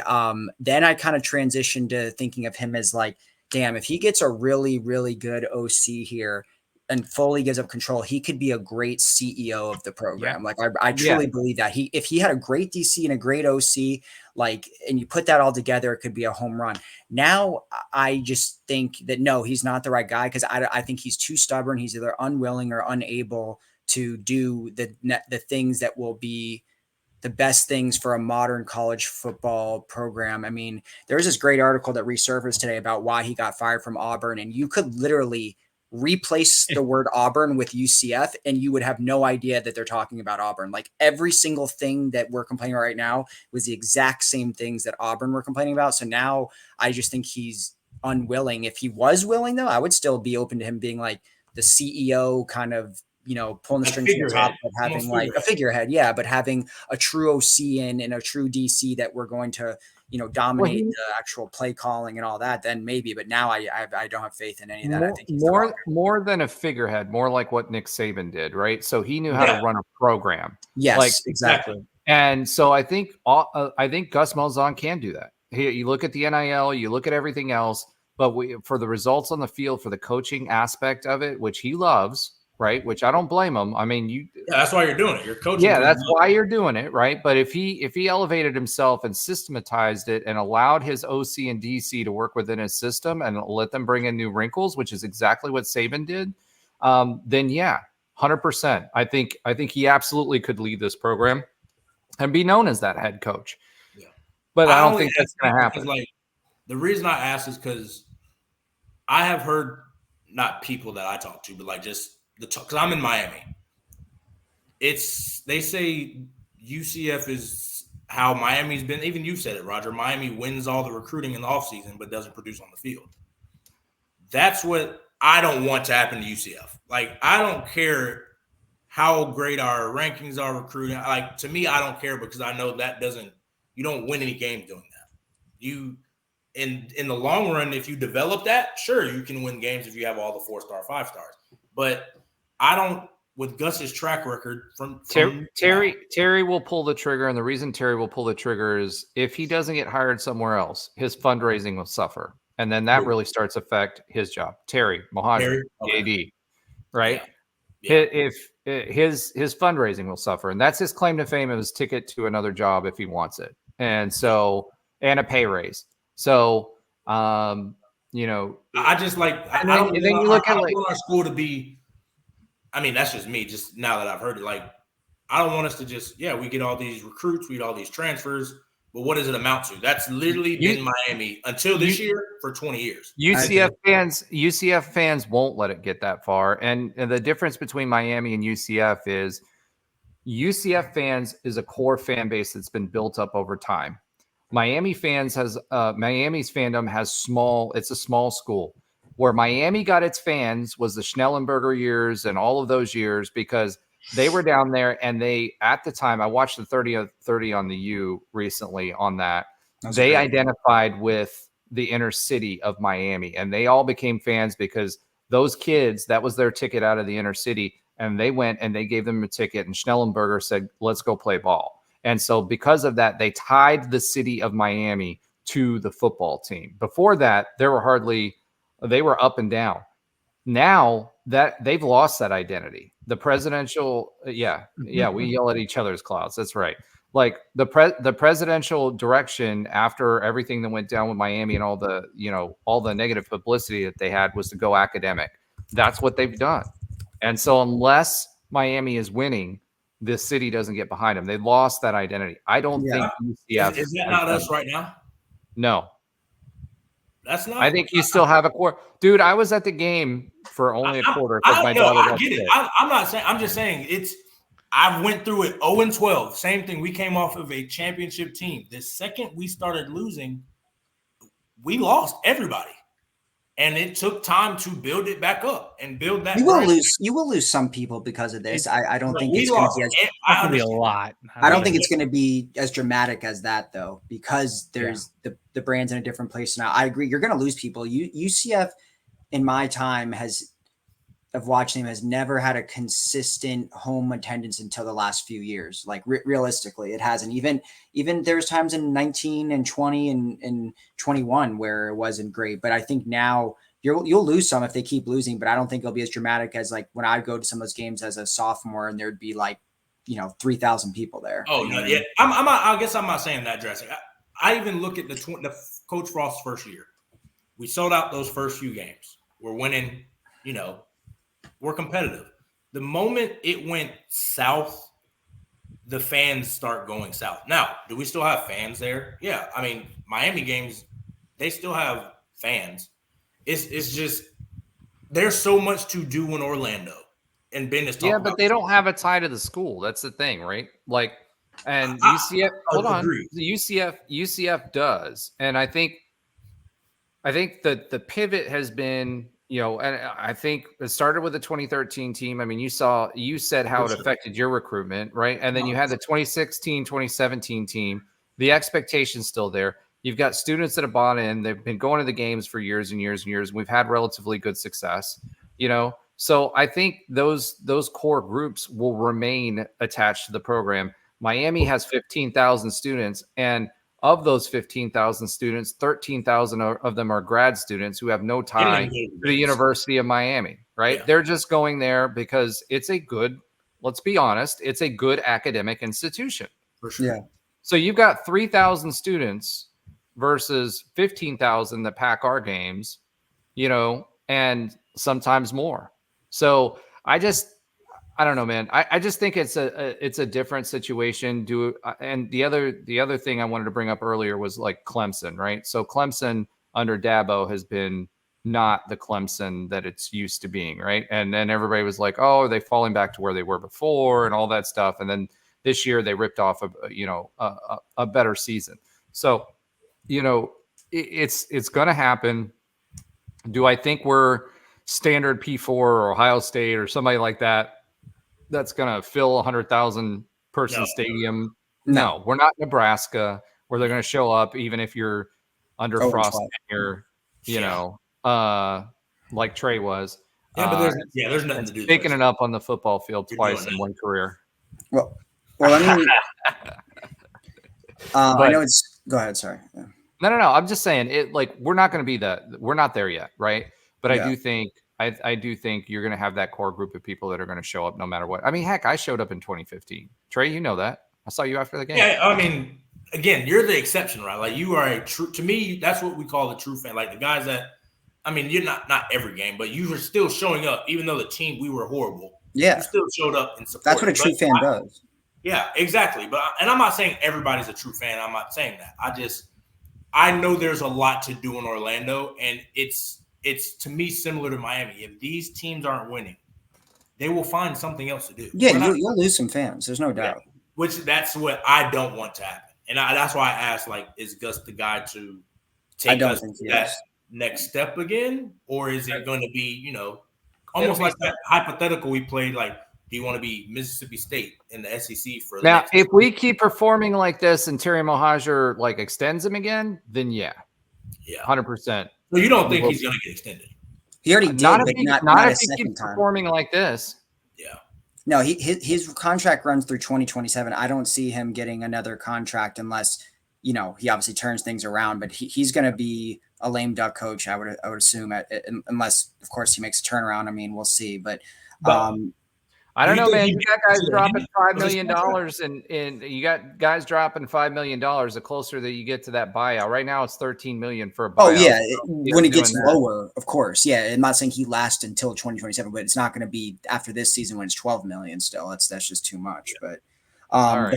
I'll just say the final quick points that I made in the article so we can move on was I just talked about the facts, like the kind of, if you will, I'll call it positive, just a realistic look at where UCF is, the second lowest NIL budget in the Big 12. Basically, these are things that are also affecting their success. They've only had one recruiting class as a member of the Big 12. We're not able to land the best transfers on the market, even though we think we are. We're not super, super deep at any position, at least compared to most Power 4 programs. I still don't think we're viewed by most recruits and most transfers as a top tier destination. And as of now, our resources are, comparably a lot worse to other P4 programs, all things that will change in the future. All right. And on that note, let's talk about a little bit about our next game against Iowa State. Alan, you had some storylines here. Does JaCurri stay at QB? Yeah, I think so. And I don't think we see EJ out there on this game. I think he needs some more time at practice, but I think we may see him later on. Breaking news, by the way, which you guys won't be breaking because it takes us a little bit to get these out. Cam Rising is out indefinitely, so he's got his clipboard. So I think Utah. They said he could get another year, 8th year. Medical register. I think he's already given it. He's already given it. They said he can get. He's going to consider an 8th year. I see that on Bleacher Report. That's why I wrote it's Gus Malzahn's next target, guaranteed collision course. He's a veteran, 8 year. He's going to be salivating over him. All right.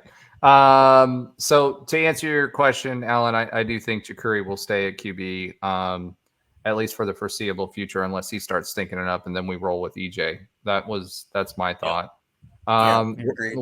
Was there any momentum built from the last game? Momentum, I wouldn't call it momentum yet, but I think I'd call it building blocks that showed some flashes of success. We limit the turnovers. We limit the turnovers in this game. We win this game too. I mean, so it's just some momentum against Cincinnati. Yeah, for sure. Yeah. All right. Will UCF's offense be able to score more than a TD? Yes. Iowa State's going to be tough because they've got a really good defense. That's what their team is built around, but I think they score more than one TD. How hot is Malzahn's seat right now? I mean, relatively speaking, with the fan base, it's hot. With the administration, there's no way. We can't even afford to see, warm my it question up there isn't if we could realistically fire him. I know we can't, but like in theory, is the administration, boosters, AD, President Cartwright, all the people, is his seat hot, at least like figuratively? I know we can't, physically afford to fire him, but is his seat, let's say we finish on this path of, 4-8, 5-7, is his seat metaphorically hot regardless of being able to afford it? Like if someone just threw $12 million in UCF's lap tomorrow, is his seat hot enough where he's getting fired? Boosters, yes. Boosters, yes. And this is where you start getting into big boy program problems, right? As how much money is a booster willing to throw at that, right? So I think, yes, you saw what happened with Taylor Goering, and there are other boosters there. I think most of them are going to say, hey, we support the team, et cetera, and the players and all that stuff.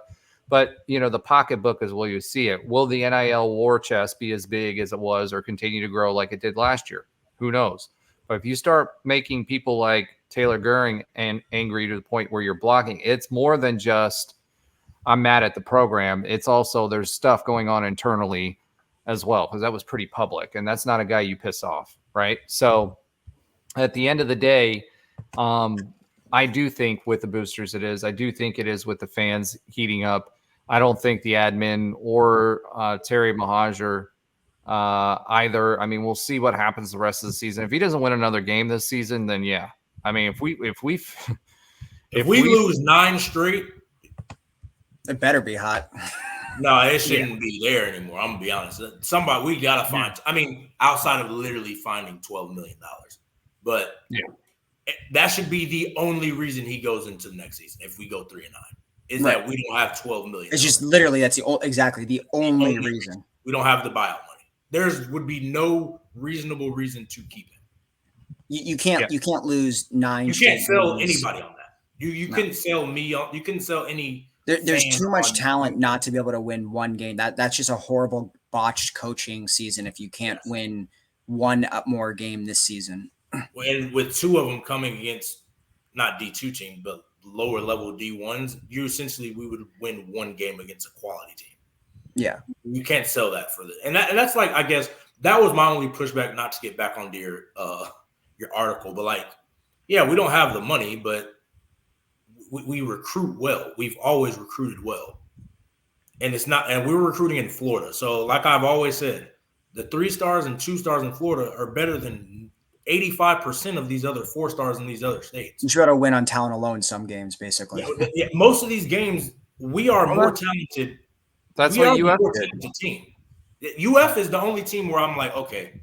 Oh, they have more talent than us. That's more talented than us. I don't think there's any other team we've played that has had more talent on the roster than we've played besides Florida. That's it. I agree. Both 3-3. Like that's where my gripes are, and that was the same thing last year. We should not. I'm not saying we shouldn't lose, but we shouldn't be losing these blowout games. We shouldn't look like we don't know what we're doing. We shouldn't look like we don't even flash the talent. Like Burnell Richardson, I saw all those highlights in all camp and all of that. Can I not even get a glimpse of that in the game? Like that's the frustrating part, I guess. Sorry to unless they promised him that. So all right.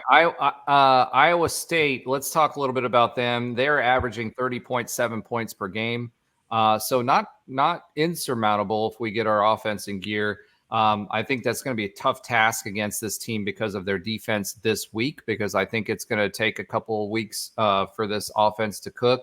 As far as third down efficiency, they're right at 48.72%, so 49%, almost 50%. So that's going to be tough for us to overcome, as well as fourth down efficiency. So they do go for fourth down quite a bit, and they're at 83% on making those fourth downs. So this is a 4-down team.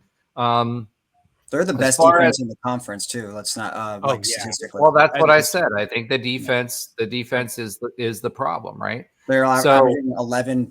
Opponents are averaging 11 points a game against them. It's on like 20. Baylor had the most points against them at like 23. Yeah. So we might not score a touchdown this game. That's what I'm saying.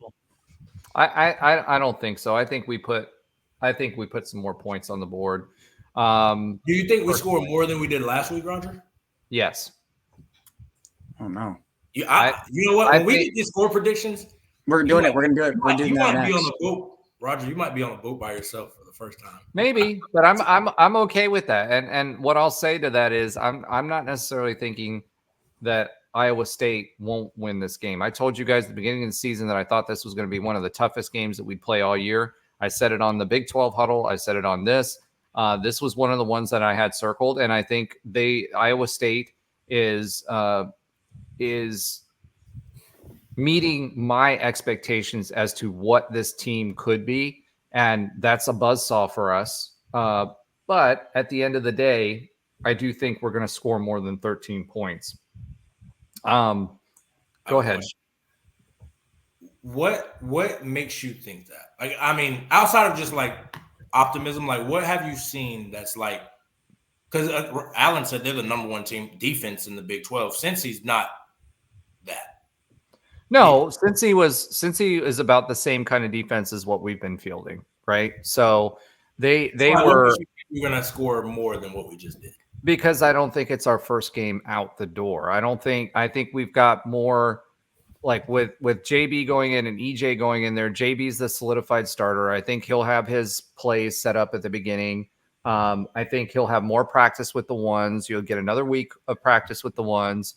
And what I saw enough out of the offense this week that even if they stack the box like everybody else has been doing, I think I've seen enough out of the offense this week with JB at the helm that I think that we'll score more than 13 points. Well, And Vegas has our over under at 16.5. So we may get 3 more points than we had last week. Yeah, well, Vegas has been wrong all season about us, so we'll see how this team performs, right? Like I said, I'm not saying that I expect them to win. What I'm saying is I'm expecting the offense to show progress. And I told you at the top of the show, I think it's going to be another couple weeks before they start hitting their stride. But this is a buzzsaw. This is a buzzsaw to hit. You know, at the beginning. Now they actually are pretty good at defending. The offensive line's pretty good. They've only allowed 5 sacks for 37 yards all season long. You know, they've got 226 rushing attempts. They're averaging 4.6 yards per carry, so they've got a decent running game. It's not anything crazy, but decent. And they're averaging 422 yards per game.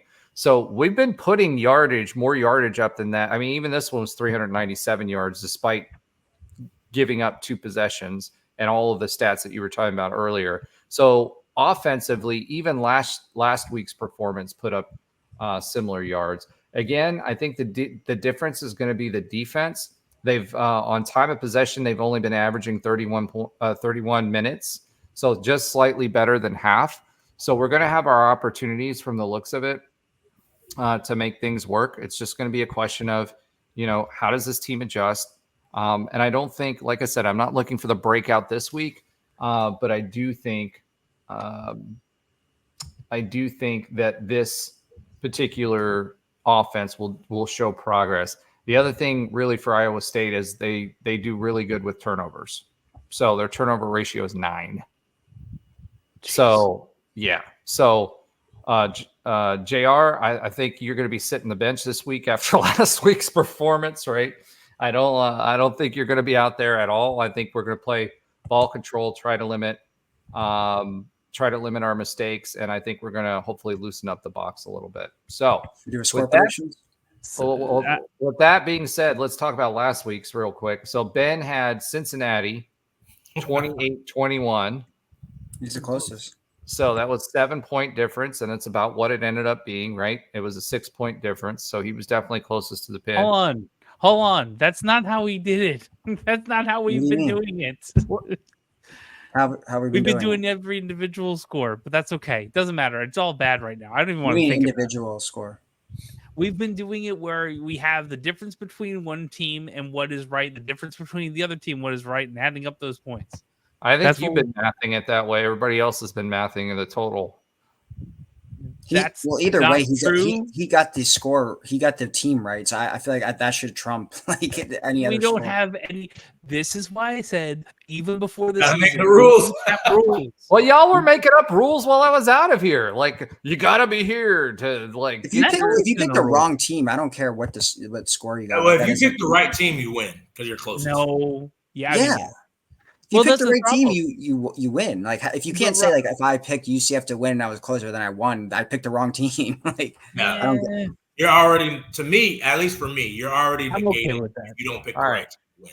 All right, so Allen had 28-20 UCF, so that wasn't too far off. Nobra 24-17, so he was even a little closer. UCF, just the wrong team. And Josh Lazar 31-28 UCF. So you know, you were way off. All right, so let's go ahead and do our score predictions for this week. We'll start them off with Trey Neal. What do you think, Trey? I'm gonna go first time in history. I'm gonna go with Iowa State to win. I think it's gonna be 31-14. Okay, that's my prediction. All right, so you agree that we're going to score more than we did last week?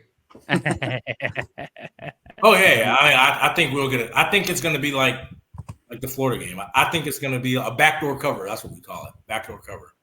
Well, we're Nobra. We are not playing Iowa. We're playing Iowa State. Iowa State. Yeah, Iowa State did beat them on the road by 1. On the road again. Okay. Next, Alan. What's your score prediction? 42-9, Iowa State. Woo! Alan's, I'm done. I don't think there's going to be a single touchdown. I think we're going to get 3 field goals. That's just what I think. Maybe Iowa State scores a little less than I'm putting, but I'm going to go with 42-9. All right. So since Ben was making up, he was part of your cabal of making up rules while I was out about having to be here for it to count. Are we counting his score prediction? Because he did send one in, and he did send one in before we recorded this. He did or didn't? He did. Oh, you got to give it to him if he sent it in. No, you don't. Now you guys are writing down the rules. All right, fine. Just what did he? At least let's just put down what he. I'm just curious what he said. That's fine. 27-14 Iowa State. Okay, I'm gonna put in parentheses here. He wasn't on the pod. There we go. Just put asterisk. That's what we always do when we have stuff like that. There you go. 17 asterisks behind that one. All right. Josh Lazar, what is your score prediction? We should also have a rule where Roger doesn't always go last. Here, I think our defense is actually going to keep on pace with how they normally do. Colorado being the outlier there and that 4 turnovers. So I feel like Iowa State isn't going to really score more than in the 20s. So I'm going to say Iowa State 28, 27, 28, something around that. I'm going to say 27. 27.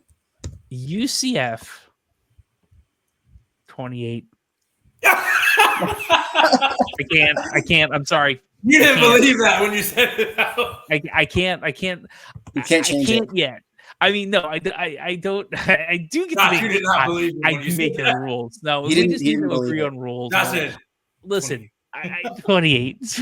Look, I don't have faith. I'm going to be frank. I do not have faith. I just can't do that yet. I can't do it yet. I feel like it's more realistic that all of you are right. You just can't do it. When do you though? Like where's that line? The line is after BYU. If we get blown out, on the road, and we get blown out at home, we already been blown out at home. I mean, I'm all right. BYU. All right. So we know what Josh's red line is. It's like Roger, Russia. So it's yours. All right. Nobra, since you participated last week, what is your score prediction for this week? And he's muted. I'm saying 28-31. Who? Being optimistic, UCF. Wow. All right. With JaCurri under center, I like the optimism. He said Curry is cooking. That's what he said. He said Curry is cooking. All right. So Roger, it's on you to break we got 2 ISU, 2 UCF. All right. So I am a UCF fan first, so I will never pick against our team. So I'm going to say it is a 28-24 UCF win. Wow. F it, we ball. Let's go. You guys are smoking something. No, we're not smoking anything. Like I said, I expect Iowa State to win, but I'm just not going to pick against UCF. Even if that means I lose this week, I'm just not going to do it. I don't care. We ball. Let's go. Just win, baby. I'll go to that dark side if it's really 42. Josh, we know we know you're a sellout. You didn't even go to like Waffle House this week. I mean, come on, bro. Listen, Waffle House does not get my patronage if we don't win. Now, if it's 42-9, I'm dead. If it's 42, I'm the only one on this podcast have been to a vast majority, if not every single game. Don't give me any of that. if it's 42-9 and I'm dead on with that score, I'm doing all the picks for everyone next week, and that's fine. No, you're That's not. final. No, you're not. That's final. Yeah, if you're dead on, you can have my pick, and I as long as it's not like You can have Cumberland. Josh's pick. Not So it's not Georgia Tech versus Cumberland type of score, like a realistic score. But yes, you can. 42-9 is realistic. I feel like that is very realistic. No. I'm talking like. No, he's saying for his, if he gives you. I don't want pick, 208 to 0. Like, no, I'm not going to do 100 to 10 or something like that. But yeah. Well, that's what we always do when people were out. Can 1,000 to 6, So, all right, man, it's tough. All right, so we'll do a quick Big 12 score recap because we're getting tight on time here. BYU beats Arizona 41-19. If you listen to the Big 12 huddle, I didn't expect Arizona to do anything. Iowa State beats West Virginia 28-16. West Virginia is kind of a Jekyll and Hyde team right now. KSU beats Colorado 31-28. KSU has had a knack for winning close games this year. Yeah, and they usually do. They're just a tough team and a tough out. Arizona State upsets Utah 27-19. That was an upset. They didn't stop Scatterboo at all. The Big 12 still has 3 ranked teams. ISU is number 9, BYU 13, KSU back up to 17 after their loss. All right. Let's go ahead and talk about our first UCF Hoops mention this season. And we're debating, just so everybody knows, we're debating separating the Hoops program and building its own show for that with Hoops folks on there, including special guests that will join us for the season. If we keep losing in football, we're turning to all b-ball show. Let's go. Well, yeah. 100%. All right. So AP Top 25 poll released for preseason Top 25 poll released with 5 Big 12 teams in the top 10. Number 1, Kansas. Number 4, Houston. Number 5, Iowa State. Number 8, Baylor. Number 10, Arizona. And number 20, the Cincinnati Bear Kittens. Apparently, Iowa State's the best sports program in the country. I guess right now. Men's Hoops announces a charity exhibition benefiting Team Impact. They're playing Florida Gulf Coast University on the 20th, so make sure you support that. All right. So all of that being said, we're going to go a little out of sync because I've got to go back and pull the listener love for the past couple of weeks. So as the world turns, Alan, why don't you give us the oxymoronic stat of the week? Okay, well, it's going to stay in theme with our super inept offense, and some of this might be obvious, but it's really crazy to hear this out loud and read it. Is the last time UCF scored 1 touchdown in 2 straight games and scored 13 or less in back-to-back games was in 2015, which I guess shouldn't come as a surprise, but it's crazy that we can actually make a comparison to a winless 2015 team. Before that, the last time that happened was in 2008 when we were 4-8 under George O'Leary. That is a historical level of ineptitude on offense that I cannot believe we're talking about in a 2024 Gus Malzahn offense in the Big 12. Over the last 3 games, we've scored a combined 47 points. Our worst 3-game stretch in 2015 was 33. So we've only scored 14 more points than in this 3-game stretch than we did in our worst stretch in our worst season in school history. The 47 points that we've scored, just for perspective, in 2017, UCF scored 47 points or more in 7 out of 13 games, and it took us 3 games to score 47 over the last 3. To kind of talk about the trends here under Gus Malzahn, in the first year we scored 32 points a game. In 2022, we scored 32.9. Then in 2023, 31.3. Right now, we're averaging 30.7, which doesn't sound like a big drop off. But when you look at it, the first 3 games of the year, we averaged 45.7 points per game. In the last 3, we're averaging 15.6. That's a 30 point per game drop off in the last 3. And just for more perspective, that 2015 team averaged 13.9 points per game on the season.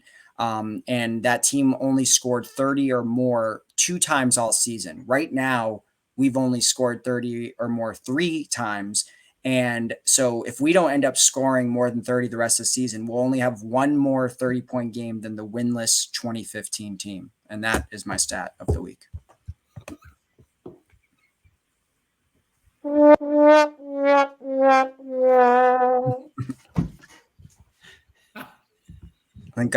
Roger, I think you're on mute.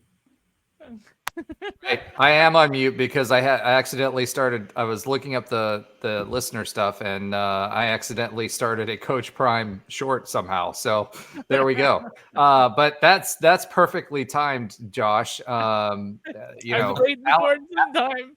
Alan bringing the positivity again this week. All right.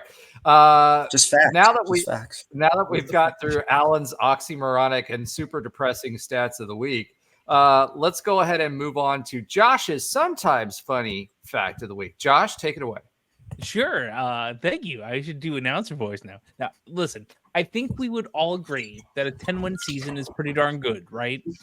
And the last time that happened for UCF was 2019. When was the last 10-win season for Iowa State? Never. They've never had a 10-win season their whole history. Does everyone have any other thoughts? I'm going to say 1923. I'm going to say the same thing. I don't think they ever have. 0. I think they've been close. I think one year they had Purdy. They had 9 wins under Purdy. They had Brock Purdy and Breece Hall. I think that was probably their closest year. No, former UCF quarterback Brock Purdy, by the way. Yeah. I'm going to say 1 year, Josh. One year. No, bro, since you're already up here. Since you got 0, you got 1 year, What about bro? 92.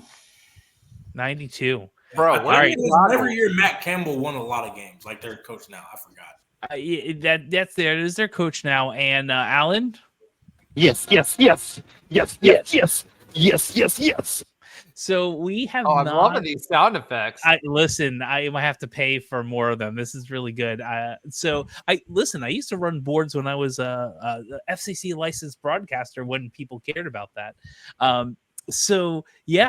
Alan's right, and you should all agree with Alan when it comes to stat stuff. Although he might have looked that up too recently. And 9 wins. I think he knows all the negative stats in NCAA football. That's probably true. They have never had a 10-win season, and to be frank, you look at the rest of their schedule. If you haven't done that yet, they let's just say they trip up against us, right? And take an L. They have Texas Tech, which I feel like Roger's right, could be paper tiger. At Kansas, whatever. We know what Cincinnati really is. At Utah without Cam Rising, and then Kansas State. They see 10 wins on the schedule. So this might be the best year in Iowa State history, and they had a year where they were in the top 10 for most of the year. So this is setting up for them. They really played? Iowa. Do you want to hear something interesting? I think it was today or yesterday. Sure. I was randomly going through shorts, and you know how they have the lives sometimes that go on there. And there was a guy that was playing. Oh my gosh. Come on, Josh. Seriously. We're talking about YouTube shorts. I could be talking my shorts in my drawer for all. Jeez, dude. Gutter brain this week. All right. So, words, just facts. Yeah. Okay. So anyway, I was watching this. I ran across one that was someone simulating our game, and we were leading into the fourth quarter and ended up winning a close one. So even for whatever reason, NCAA thinks that we're going to win this game. So I don't know why, but apparently we do. Same. Yeah. So, all right. As promised, let me give shout outs and a little bit of listener love. Obviously, we didn't have that for 2 weeks because, not everybody carries on that wonderful tradition. Hey, dude. Hey Duda 06, just found you guys, loving the UCF fan podcast. I'm seeing lately you earned a new fan. Keep up the good work. Thank you, sir. Lawrence Irby 2661. This didn't age well. That was in reference to Josh's instant reaction to Big Noon kickoff short. I agree. My response to that was nope, and neither did the team's defense after the first interception. And to come to think of turnovers, neither did the offense. All right, Jermaine Dow, 1481. I thought it was going to be a tight game, but CU gave him the gap sauce. I won't respond to that one. That's a B. And then UCF alum, go Knights, charge on 11 days ago. Yeah, beat the Lizards, come back tour today. I felt like it was going to be bad. Sorry. Yeah, so beat the Lizards, come back tour today. Obviously, that didn't happen.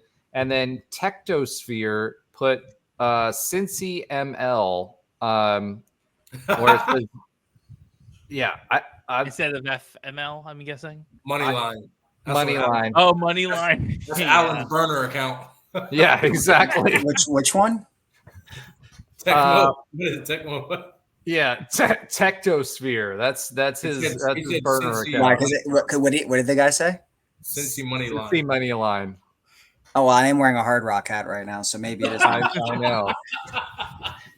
See, he's gone so far down the bad train of UCF fandom that he's wearing that. No, right. It's not the. I mean, just you could have won a lot of money betting against UCF this year. It's just a fact. It's just a fact. Some kind of positive swing. That's positive. That's what I'm saying.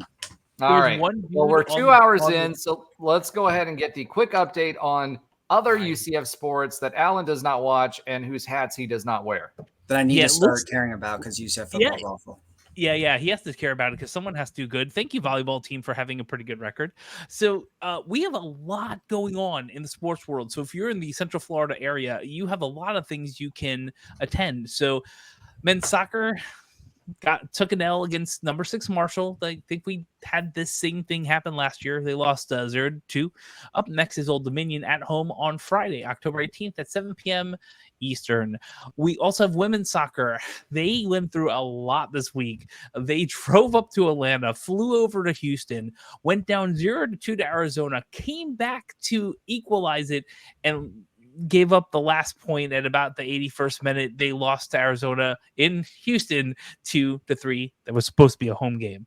They then flew out to Boulder and they tied Colorado 0-0. They are playing number 12 or 17, depending on the poll, TCU at home this Thursday at 7 p.m. on October 17th. And they're playing Oklahoma State on Sunday, October 20th at 12:30 p.m.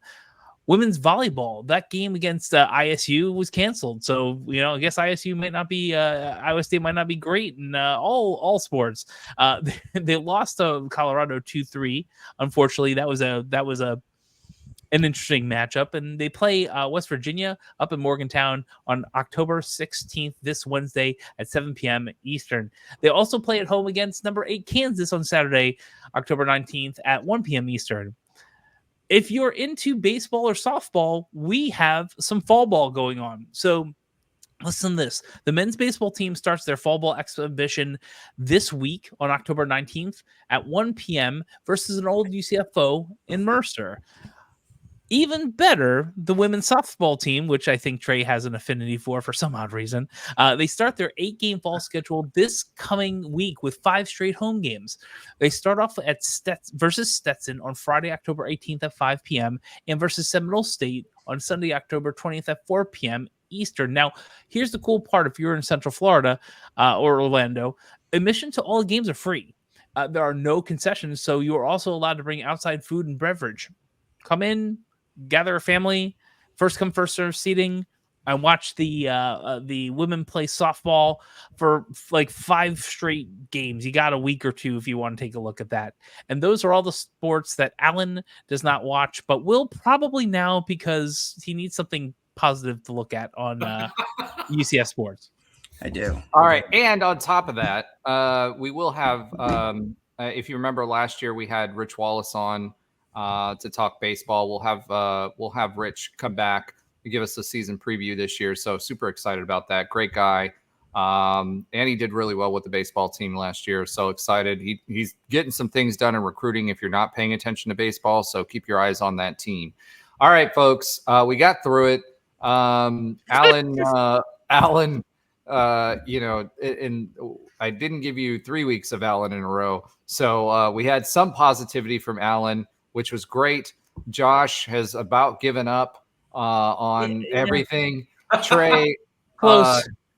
Trey Neal, he's found the positivity after going negative to the negative side, the dark side. He's kind of coming back to the light side. Nobra, I don't know, Nobra. How do you feel right now as a current UCF student about UCF athletics? Still cautiously optimistic, as Josh. Cautiously optimistic. Are y'all worried about or planning on when to get the next ticket, or is that just like, oh, we'll get there when we get there? No. It wasn't good. When I was walking by that student section, it was. They did fill out, and even Roger said a lot of people were arriving late to this game, like more so than usually the late arriving crowd for UCF. But yeah, that when I walked by the student line with an hour or so left, there was not a lot of people waiting at all. So yeah, a lot of students also came in late. I saw them walking along right outside of campus by the church over there. There was a ton of them that were walking from the apartment complexes over there really late. So the student sections did fill out. One was full. The other one was a little over half full. So 3/4 full. So, it filled out. So, that being said, excited to watch our Knights for another football game. It certainly beats the alternative. I think there's some positivity to keep an eye on offensively. We'll see what happens. Hopefully the defense keeps up the momentum that we've been seeing there. I know hope is not a strategy, but no matter what, I'm going to pick our Knights to win. So go Knights and charge on. So, all right, Josh, you're not going to say anything? What are we doing? This is kind of an interesting thing going on.